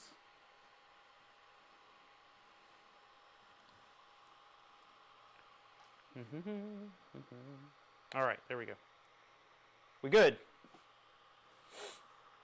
I think we're good. All right, we're going to go ahead and print. USB drive, it found it. I can now use the little jog wheel, which I love the jog wheel. And we're going to say that 3D benchy, and we're going to say, yes, I want to print that. And that's it. That's how easy their interface is. I love their interface. Super easy to use. And there we go. It's really quiet. Really quiet. This fan, the fan on the power supply, is the loudest one.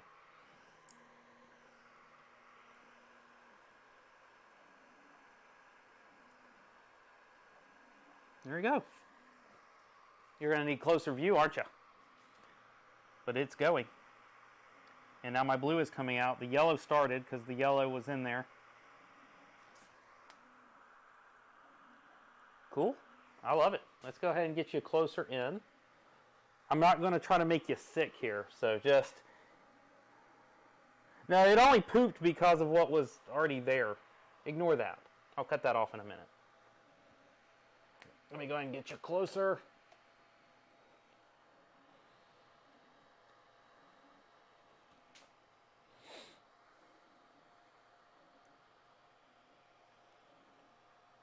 What's the price point for this printer? You can get it as cheap for $299 if you want to print your own parts. If you want the parts pre-printed and assembled the way I've done it here, then you're going to pay $235.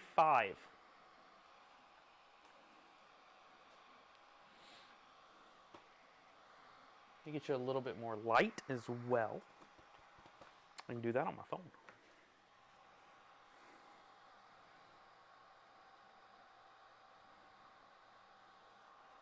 So yeah, that poop that you see over there, that was from what was already sticking out of the hot end. I didn't clean it off first. It comes with 226 steppers. Ooh, that is noisy. I was warning you, that might be noisy, and that fan is noisy. It could be replaced, but they wanted to make sure apparently you had adequate cooling. But this thing's cranking. Fan's just loud. You got some loud fans on it. It's not the quietest printer I've ever heard, but since it's kind of a do-your-own printer thing here, I'm not too worried about it. You can change them out really easily. Find what else you want and replace it and get you. But this thing's flying. It's beautiful. I wish I could get you a little bit closer in on this because, well, yeah, it's my stream. Of course I can get you closer. Let me get you wide. I don't want to make you sick here. I'm gonna mess with it. I'm gonna see how close I can get you in on this one because the print quality is looking great. You might be a little off-centered here, but at least you're going to be able to see what I'm seeing if it doesn't go focus crazy. Let's do this close up.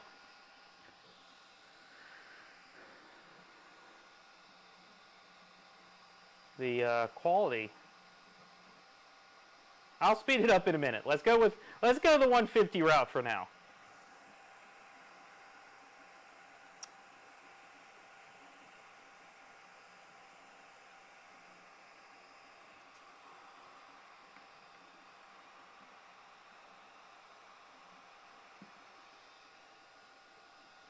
What do you think about that? This thing is fast. This thing is slinging some bed. I mean, if you think about it, the bed is not as heavy as it normally would be. Doesn't have glass on it. It's only 180 by 180. It's loud. The only like downside I can tell you at this point is that it's a little loud because they put a freaking blower fan on the front so you'd have enough cooling. But I mean, theoretically, that should make like the bow of the ship turn out really good, even though it's going at 150. Sorry about the camera angle, but that's as good as I can do at the moment.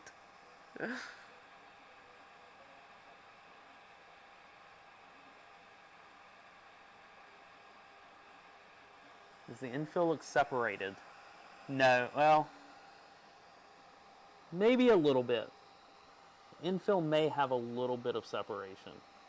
Yeah, there's a little bit. It's not cranking it out quite fast enough. That could mean I need to add a little bit more temperature.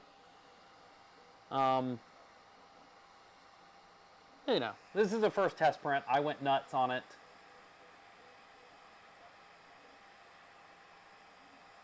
But yeah, the infill's a little separated. It's not as bad as I've seen trying to go this fast on a new printer.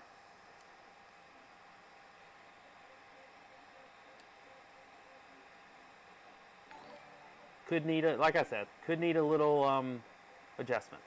I don't even know if I have the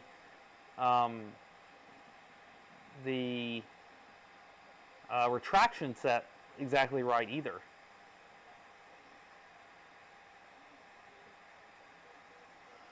I mean, I can change the temperature real time. So let's go ahead. I can change the temperature real time. Let's set it to 220. We'll see if it cleans any of that up or if it makes anything worse. Keep in mind, we're printing 150 out of the box. And it really is doing a phenomenal job at keeping up. And I'll be the first to say it before someone in the chat does. Just imagine what it can do with Clipper. There, I said it. Or, well, Clipper's going to be your only option. You're not going to be able to, well, can you put Marlin on here? You probably can put Marlin on here. I think Marlin will run on this board. But I don't think I'd do that.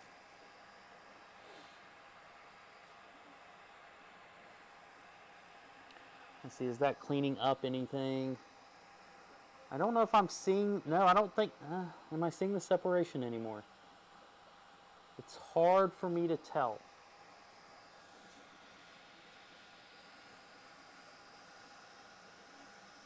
It's really looking good. I mean, even if there's some infill separation, which I don't know if I see anymore now that I increased the temperature.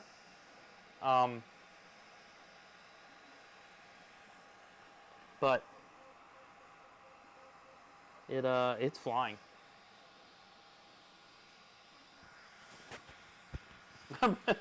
It's okay, Sean. I'm not a Clipper person. I'm a 3D printer person. I really don't care a whole lot what it's running. I'm a big Marlin fan, contribute to Marlin. Fan of Clipper if my printer's running it, it's running it well. And I'm a fan of Lerdge, and I'm a fan of what their firmware is, how nice their user interface is, and how well it just works out of the box. So I'm a fan of hardware and software that work well. I think that's fair.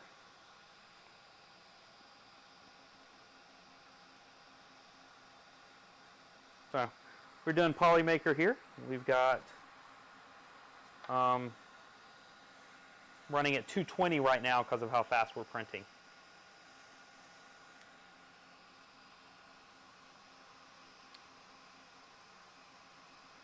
Okay, I give my little camera credit here for keeping up with this too, because it's looking really pretty good on the camera feed,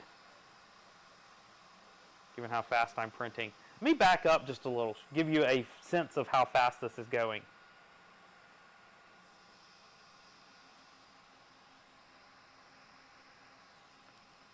So that's how fast we're actually printing. Looks darn good to me.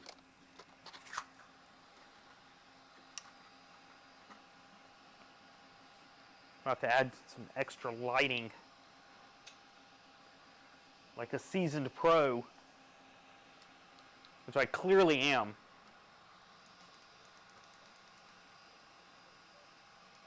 There's some seasoned pro lighting going on there. No, Lerdge runs their own firmware. It's a proprietary firmware. So, no Marlin, no Clipper, but Lerdge does now support Clipper. What filament is the green nice color? The green is whatever they're printing with. I actually don't know what brand of filament they're printing their models with, so.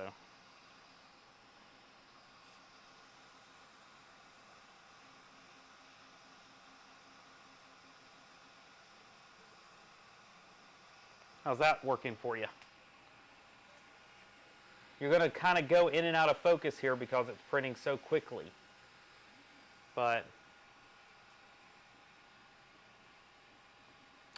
it's tough. Seems to be built really well. I'm feeling, here I'm going to go to this shot here so you can see what I'm doing in the upper right hand corner. This is very little vibration on this machine. I feel like I feel more vibration from the fans than I do from it moving. So, really nice. Tighten up this x-axis a little bit. There we go.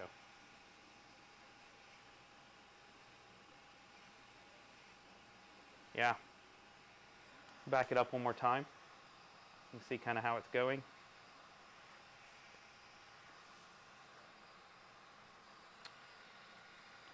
We try to get a little, oh, we'll just keep it going. I think you're fine, crooked, right? Anyone annoyed by the crooked? I'm not. While this is going, let me show you this if I can get in here. You see the bow of that ship? So this was printed on one of these printers, supposedly printed on this one. And there's no, like, bow artifacts at all on this one. So we'll see if we get the same thing out of it. Yeah, so my only complaint at this point would be that my idea of putting it in the dining room wouldn't make my wife super happy, because it is a little loud. That front blower fan is loud and could be replaced with something quieter. But of course, you're going to, you're going to lose cooling performance if you put something that's slower but quieter. They have, I think, opted for a machine that that prints quickly and prints well over one that is the quietest machine, which I'm okay with that as an option. It'd be kind of neat if they had the option of going quieter and maybe ordering it with some quiet fans. That would kind of be a neat option. But as is, it's really neat.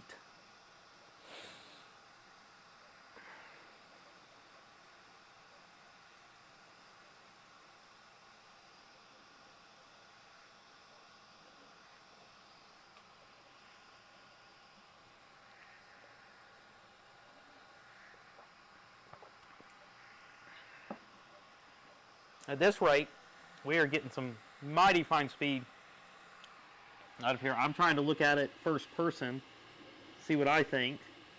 Quality looks really good first person.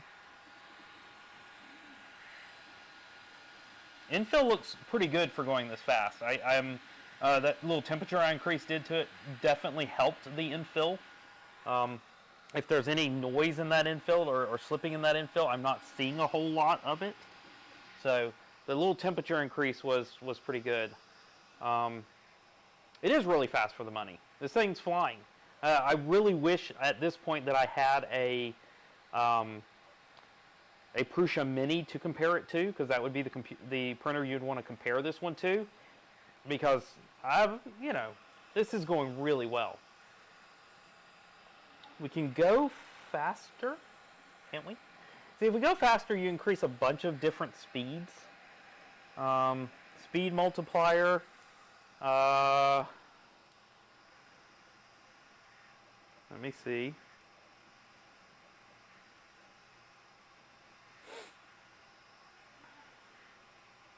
Where do we go? If we wanted to go 200, then we'd have to go 33% faster. So if I took it to 133%, we'd be going 200, which is what they say it can do. So, what the heck. So I just took it to 200. Now we're going 200.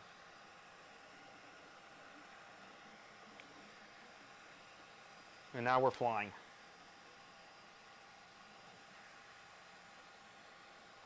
If we don't have any slippage at 200, I'm going to be impressed with their specs.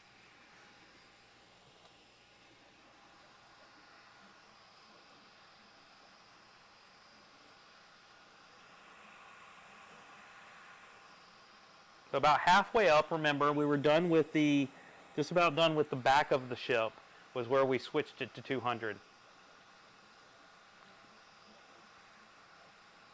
I don't know what they've got their acceleration set to. It's in the settings somewhere. But it's right about now it's going 200. We're already 30% through with this. I think they're going on amount of G code, because they're definitely not going on height, because we're probably well over halfway on height, I would guess.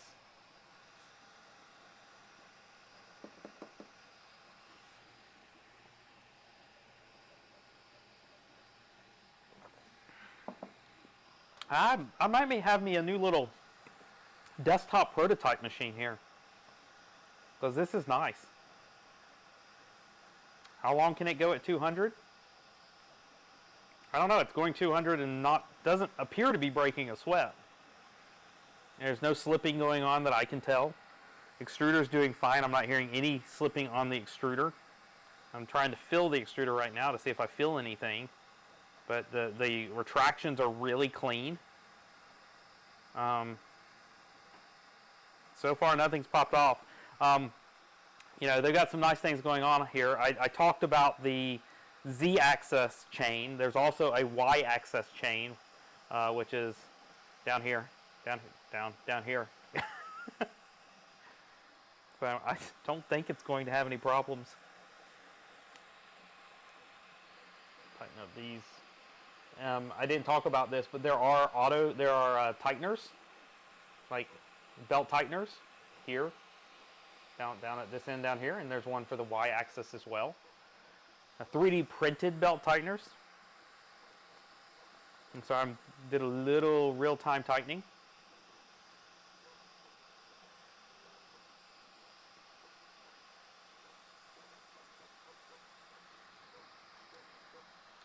I have a feeling I'm going to want to just print a whole bunch of parts on here and just see how they turn out. Particularly if I just want to print them at 200. Once I get that website to load that actually shows me the... Hey guys, it loaded. Alright, let's talk. Website's kind of screwed up. While that's printing, let me switch over to screen share real quick. It did eventually load that page. It's a little screwed up on here for whatever reason. There it goes. So I backed off the size of the website. But here it is. They do have the Prusa slicer settings, which you can translate these to Cura if you want to. Here's all the speeds, the feed rates that you should set. Check their accelerations out, guys. You want to know why this thing's getting up and going. Their X acceleration and Y acceleration are 9,000 out of the box. Their E acceleration is 10,000 out of the box. So that's what's going on here. The only thing they slow down is Z, which doesn't matter. So their jerks are pretty low. So that's what's going on. That's why this thing's just screaming, is because their settings are really fast for their firmware. Let's get back to the print, which again is just still flying. Keep in mind, if we didn't set the accelerations in Cura, then the accelerations are going to be whatever the default for this machine are. They're going to use the firmware settings.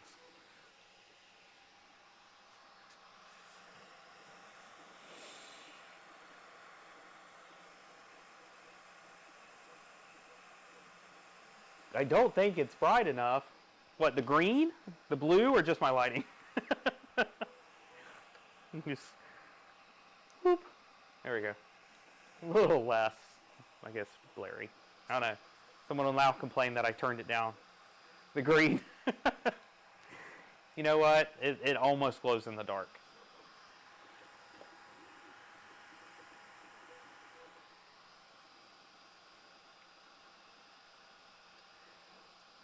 I'm trying to think if another FDM printer has impressed me this much out of the box. I do still like the Huracan. It's a bigger machine, obviously. It's a twice the price machine of this one. You get obviously more build area than this one. The Huracan's the one that ran Clipper out of the box from Big Tree Tech, or ByQ, excuse me. But this one, man, this is a nice machine. I can't recommend it fully. I have to put on my reviewer's hat and I go, I can't recommend it fully because I've only printed one benchy on it, and that's not fair. But I like it. My initial reaction is that this thing, I can't wait to get it off the bed and look at the quality, because the quality from this distance looks really good.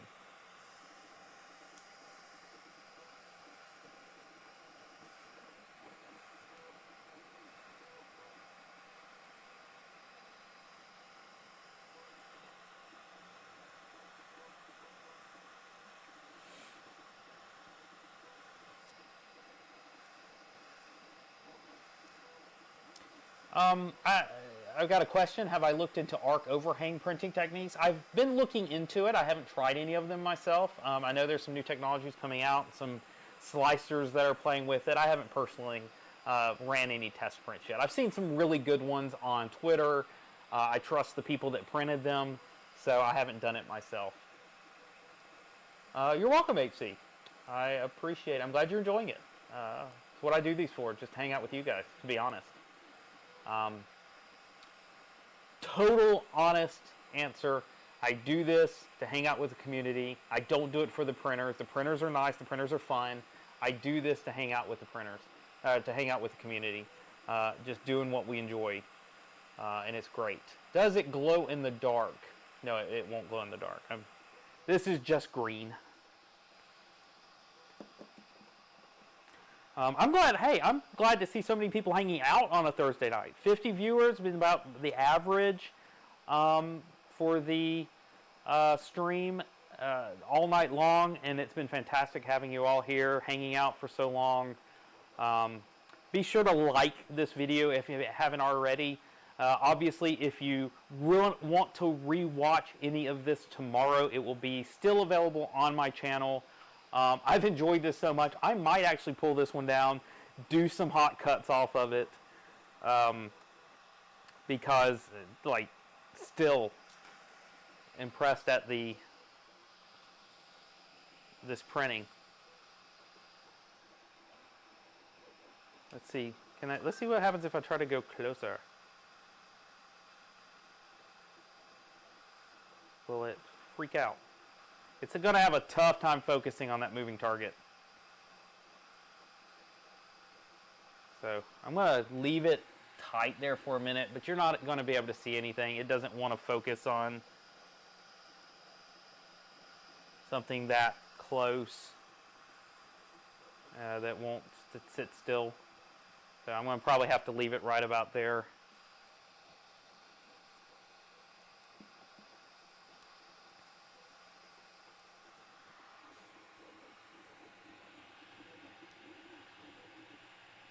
Still kind of shocked. I'm going to actually grab my phone flashlight from this side. Yeah. Kind of shocked at the quality.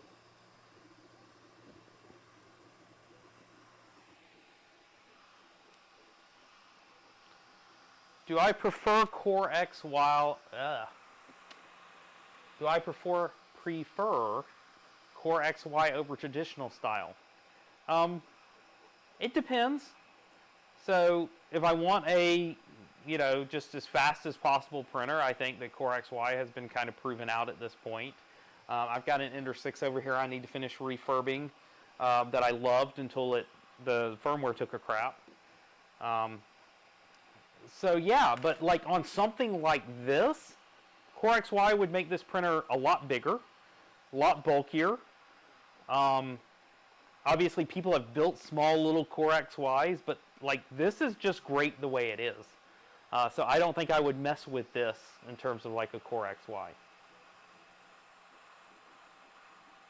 Am I slurring? I don't have anything that's wrong in the cup. It's just me and my... I'm probably slurring more than anything because my mouth is dry and I've been talking so much.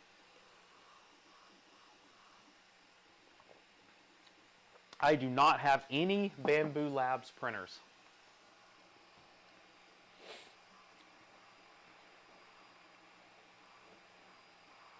Nope, no Bamboo Labs printers. They haven't offered to send me any, and due to the sheer number of Bamboo Labs in the 3D printing community at this point, I haven't asked for one. If Bamboo Labs tomorrow said, we'll send you a printer, and the only thing we want you to do is an unboxing and a live stream and give people your opinions of it, I would probably take them up on it because I think you guys would enjoy the live stream. But I haven't, I've got a lot of printers. And I generally want quality over speed. And they would have to sell me that their quality at speed was as good as what I can get at, on my Ender 5 Plus or something. So I can't cast any shade on Bamboo at this point. They seem to be doing right by the community. There's a bunch of people that love their machines, but I don't have one and haven't had any reason to.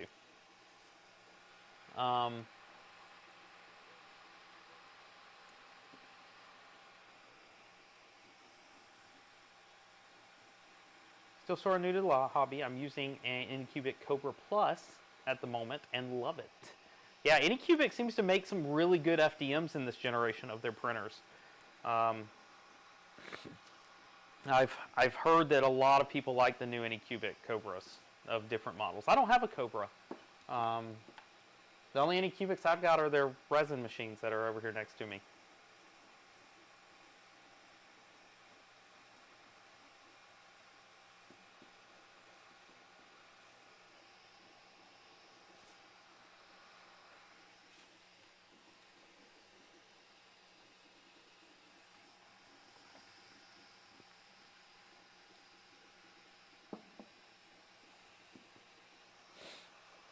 Solid detail, 100 millimeters per second, and the eSun PLA Plus.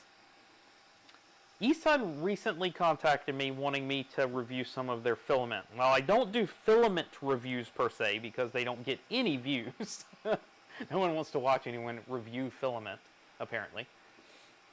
I might take them up on a sample spool or so, print a few things out of it.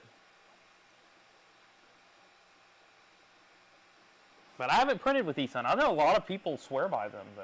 They've got some nice filament from what others say. So default retraction settings, I only see one little string so far.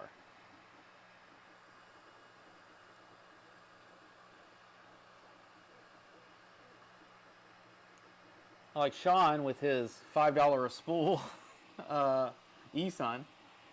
It's a good deal. Take that deal.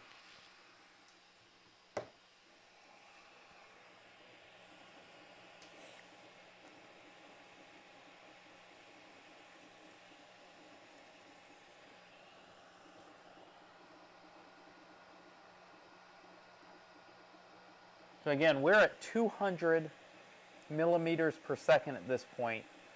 We cranked it up to 133% speed when we started at 150. The time on this Benchy so far is 29 minutes. It says we're at 67%. The estimate on Cura, in case you were wondering, was 38 minutes. But that was at 150, so we sped this up, you know, about 33% into it.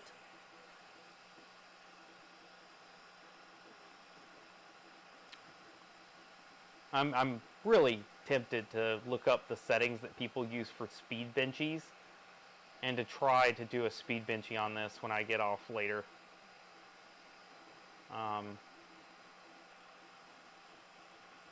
Crank it up, see what kind of speed benchy we can get off of this.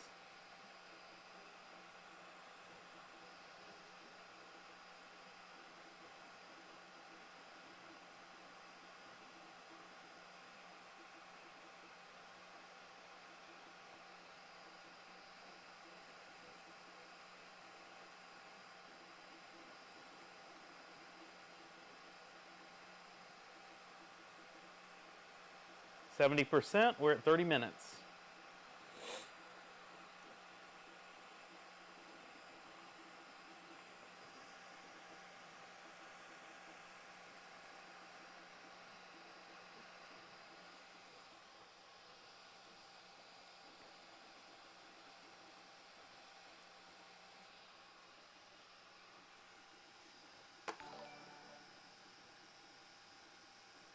Hearing new subscribers. If you are not subscribed to the channel, let's do that. I'll take a second. Go subscribe to my channel. If you haven't done that already, I'd appreciate it. Seems like the thing to do when you're watching a live stream, right?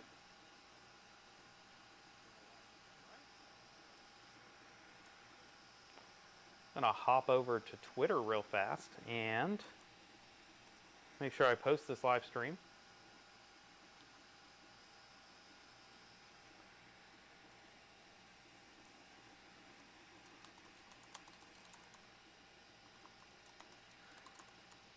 Hey, if you're on socials, you can share this. We can get some people in here right before we wrap this up.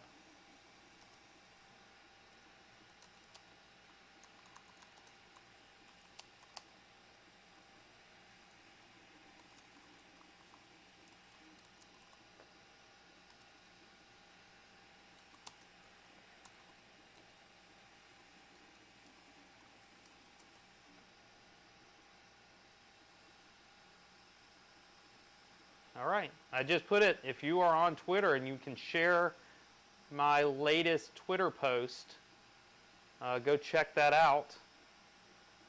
Share that. Tell people, hey, we're printing really fast benchies over here. Be good. I'd like that. There you go. There's that Twitter post if you need it. People will still be able to catch this later if they miss it, so it's still a good share. Friendship Lights, why should we subscribe and share? What's the benefit for you? Well, the number of subscribers helps me. It lets people, you know, advertisers, other people that may subscribe to my channel. What's the benefits for you? Well, by subscribing to my channel, you will know when I post new content, right? So if you like this kind of content, and if you want to see more of this, then you will be notified rather than have to find it when I post it. If you share, then other people will find my content, which will help me know that people are watching me, and then I'll make more content. Now, if you don't enjoy any of this, if you're just here suffering through what I'm doing, don't subscribe, don't share, hit the thumbs down button, and then continue to watch.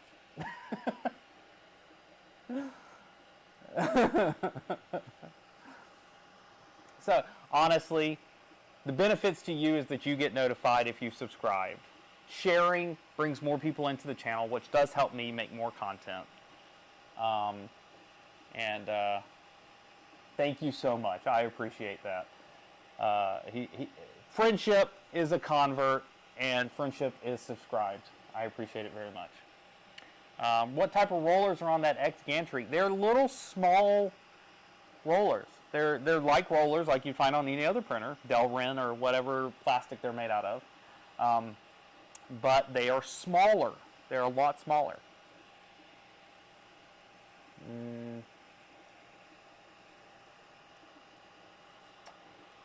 There's a lot of tutorials. There's also a lot of tutorials. Yes, I do try to put a lot of tutorials up. And I'm going to put up more this year. Last year, not my biggest year on YouTube. I had a lot going on. Family, Iron Man, all that kind of stuff I was working on. This year, I have a plan. So I've got a plan. I'm going to try to put out more content, more tutorials. There's going to be 3D printing. There's going to be some Iron Man stuff because I want to mix it up. I want this to be Kersey Fabrications where I make some stuff, show you what you can build with technology. And so that's going to be here too. If you haven't watched my Iron Man video, please go to the main channel page and check out that video. I posted it January 1st. It's the biggest project I've ever built. It is a full Iron Man helmet, full heads-up display. No one's ever, as far as I know, unless someone snuck something in, no one's ever built a more advanced piece of Iron Man electronics on YouTube. And so go check that out if you haven't, please. It really was my passion project for the past 2 years. Finally got it to the point where I was ready to share it. It's not done, but it was ready to show off, show people what I had developed. It was really something I'd been working on for a long time. It's only going to get better. So there's a lot more coming. It's better.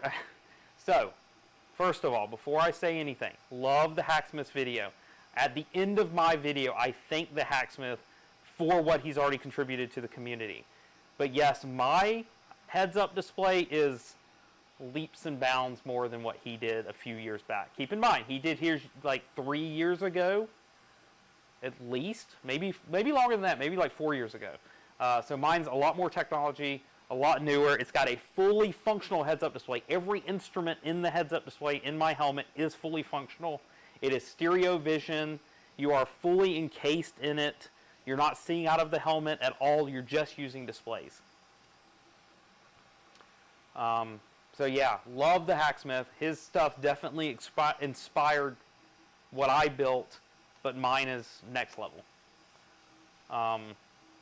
If you saw the video he did where he did a Halo heads-up display. It's close to that, but I got it smaller, more integrated. He had to put that one into a motorcycle helmet. I put mine into an Iron Man helmet that's still slightly oversized. I won't say that I got it as small as, like, you know, skin fitting. It does have to have a display inside of it, so it can't be as tight as, like, cosplay would be, but it's really tight.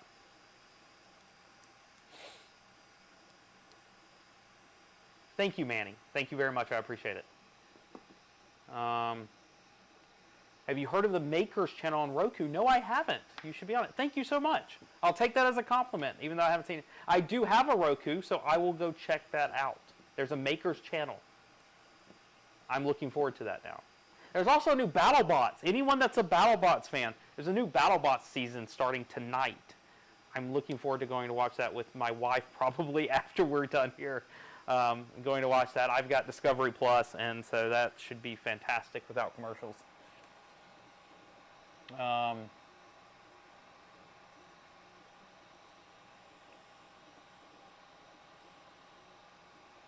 Thank you, Jay. I appreciate that. I really do. Yep, new BattleBots tonight. Colt, if you haven't seen it, go check it out after you're done here. So we've got, like, it's funny that YouTube, to me, they put up two numbers on this screen, and they don't match, which is hilarious to me. So there's a 42 viewers and 46 viewers. So whether there's 42 or 46 of you, thank you so much for hanging out so long with me tonight. We are getting down to the home stretch here. We're at 88%. We are at that 38-minute mark, so Cura not estimating great on this one. But it looks like we're going to probably be about at a 40-minute or so benchy, I think. We'll see how fast it can print that stack, because we're getting really close to that stack.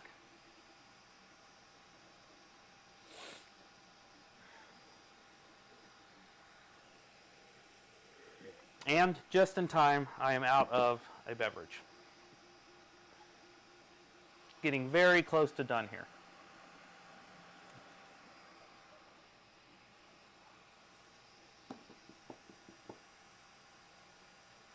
Hope you all have enjoyed it. Let me just take a side note here, because I've been working with Lerdge for a number of years. It's been years ago that I did my main Lerdge videos about adding a Lerdge to the Ender 5 Plus. I've had fantastic feedback on the Lerdge boards. I think the entire time I know that people have been buying Lerdges based upon my video, I think I've only heard from one person that was unhappy for some reason. And at this point, I couldn't tell you what it was. So as far as I can remember, there's only one person that's ever sent me a message saying that they weren't happy with their Lerdge. I do get those messages, believe it or not. So I keep track the best I can with which products I'm endorsing or supporting or doing videos on that people like and which ones they don't like. And I really pay attention. So people have been really happy with Lerdge products as far as I've been able to tell. People still are watching that Lerdge video and still purchasing Lerdge products. And so the fact that I'm as excited about this one as I am so far doesn't surprise me, because from what I can tell about their engineering, they're solid.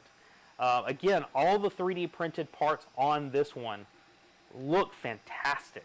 They are really, really clean. And this benchy, printing at 200 millimeters per second, is also coming out really clean. So,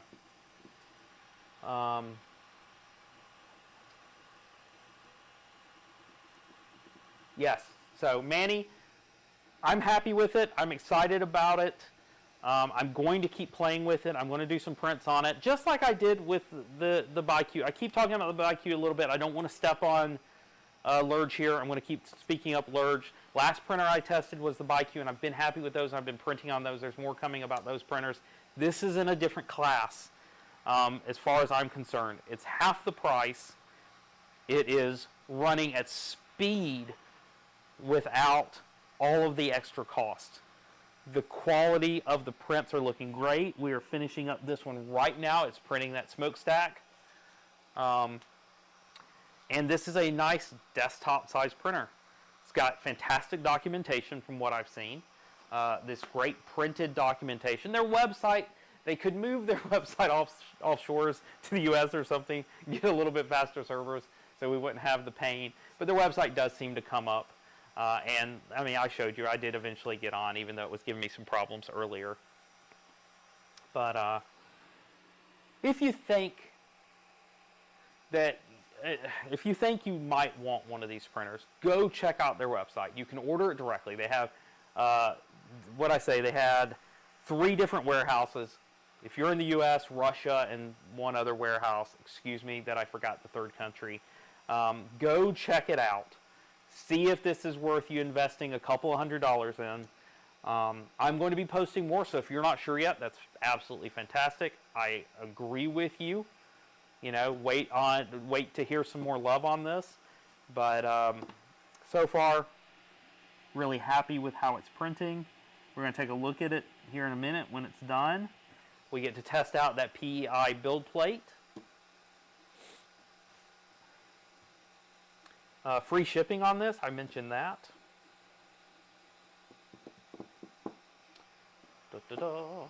Almost done. Do they still make Ender 3 boards? I don't know if they make drop-in Ender 3 boards or not. I'd have to check on that. Yeah, if there's any stringing, we really can't judge stringing at this point because since we increased the print speed up to 133, that screws up the retractions a bit. So we're not going to be able to judge stringing, so keep that in mind as I pull this off of here. I didn't actually do any retraction calibration of any sort either. So again, this is, if there's any stringing on it, it's also without any calibration. So I would like to get this thing calibrated. There it goes. Shuts off the fans immediately. And we are done. Takes it to the back. All right. So let me pull up my video so I see what I'm showing you. Let's go ahead. We're going to back this up again. Wrong way. That's as far back. I'm going to level. You know, level benchies are better. And let's go ahead and get this off of here. Ooh, that's warm. Oh, we're going to have to turn off those stepper motors. It says it printed, so we got a 44-minute benchy. And close that off. We are going to turn off our stepper motors. That's warm, as expected. I'll pull this off of here. There we go. And the eye sheet did its job. Comes right off. There it goes. And put that right back on. It can go either way. I'm not worried about it. We'll put it on right to begin with. Let me go ahead. I'm going to go off this brim. And let's take a look at the quality. Let me get rid of me. Here we go. What you think?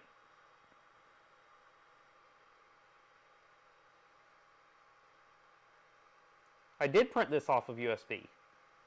This is printed off of USB stick. First print, straight off of a USB stick. Not SD card. Those layers are clean. Look at that. Look at this right here. No overhang garbage. No overhang garbage. So that fan, although while I said it was loud, check that out. 200 millimeters per second. Overhangs look pretty good. Not perfect, but really good for that speed. This one looks pretty clean. Out of the box. Did not configure the... Sorry about the blurry. See if I can get it a little bit better. It's probably liking this green a little bit too much. You know what I'll do? I'm going to try to help you out here. Let's do this. Take one of my shop towels. I'll fix it. See if we can do this. There you go. That should be better. So this isn't even their profile. This is a straight Cura profile. I tweaked some settings. Said let's go fast, and it went fast.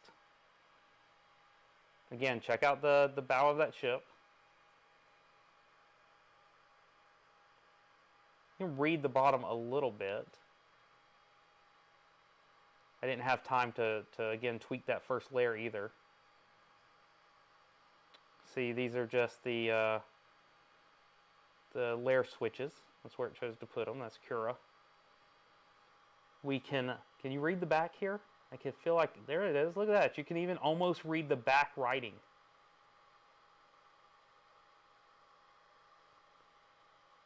All right. That is it. Yeah, I don't usually get back prints. I can you can almost read that. And this is a normal size Benchy. So, all right. A little bit of ringing, I think. I think there's a little bit of ringing. That's about it.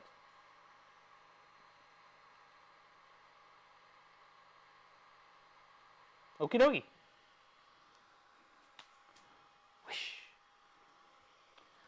Build plate worked excellent. Love that PEI sheet. Especially to be a real PEI sheet. Boom. There's our Benchy for the day. Looking at it up close and in person. There's a couple of layers on one side that I can see something. But, you know, you just saw it. I just showed it to you. And let me show you one more thing. Look at the smokestack. Look at that. Look at that clean stack. Look at that circle.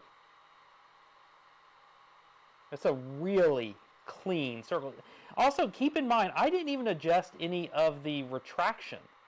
I didn't adjust any of the flow. Normally, I do all of this flow calibration on all of my machines, retraction calibration, and this is without any of that.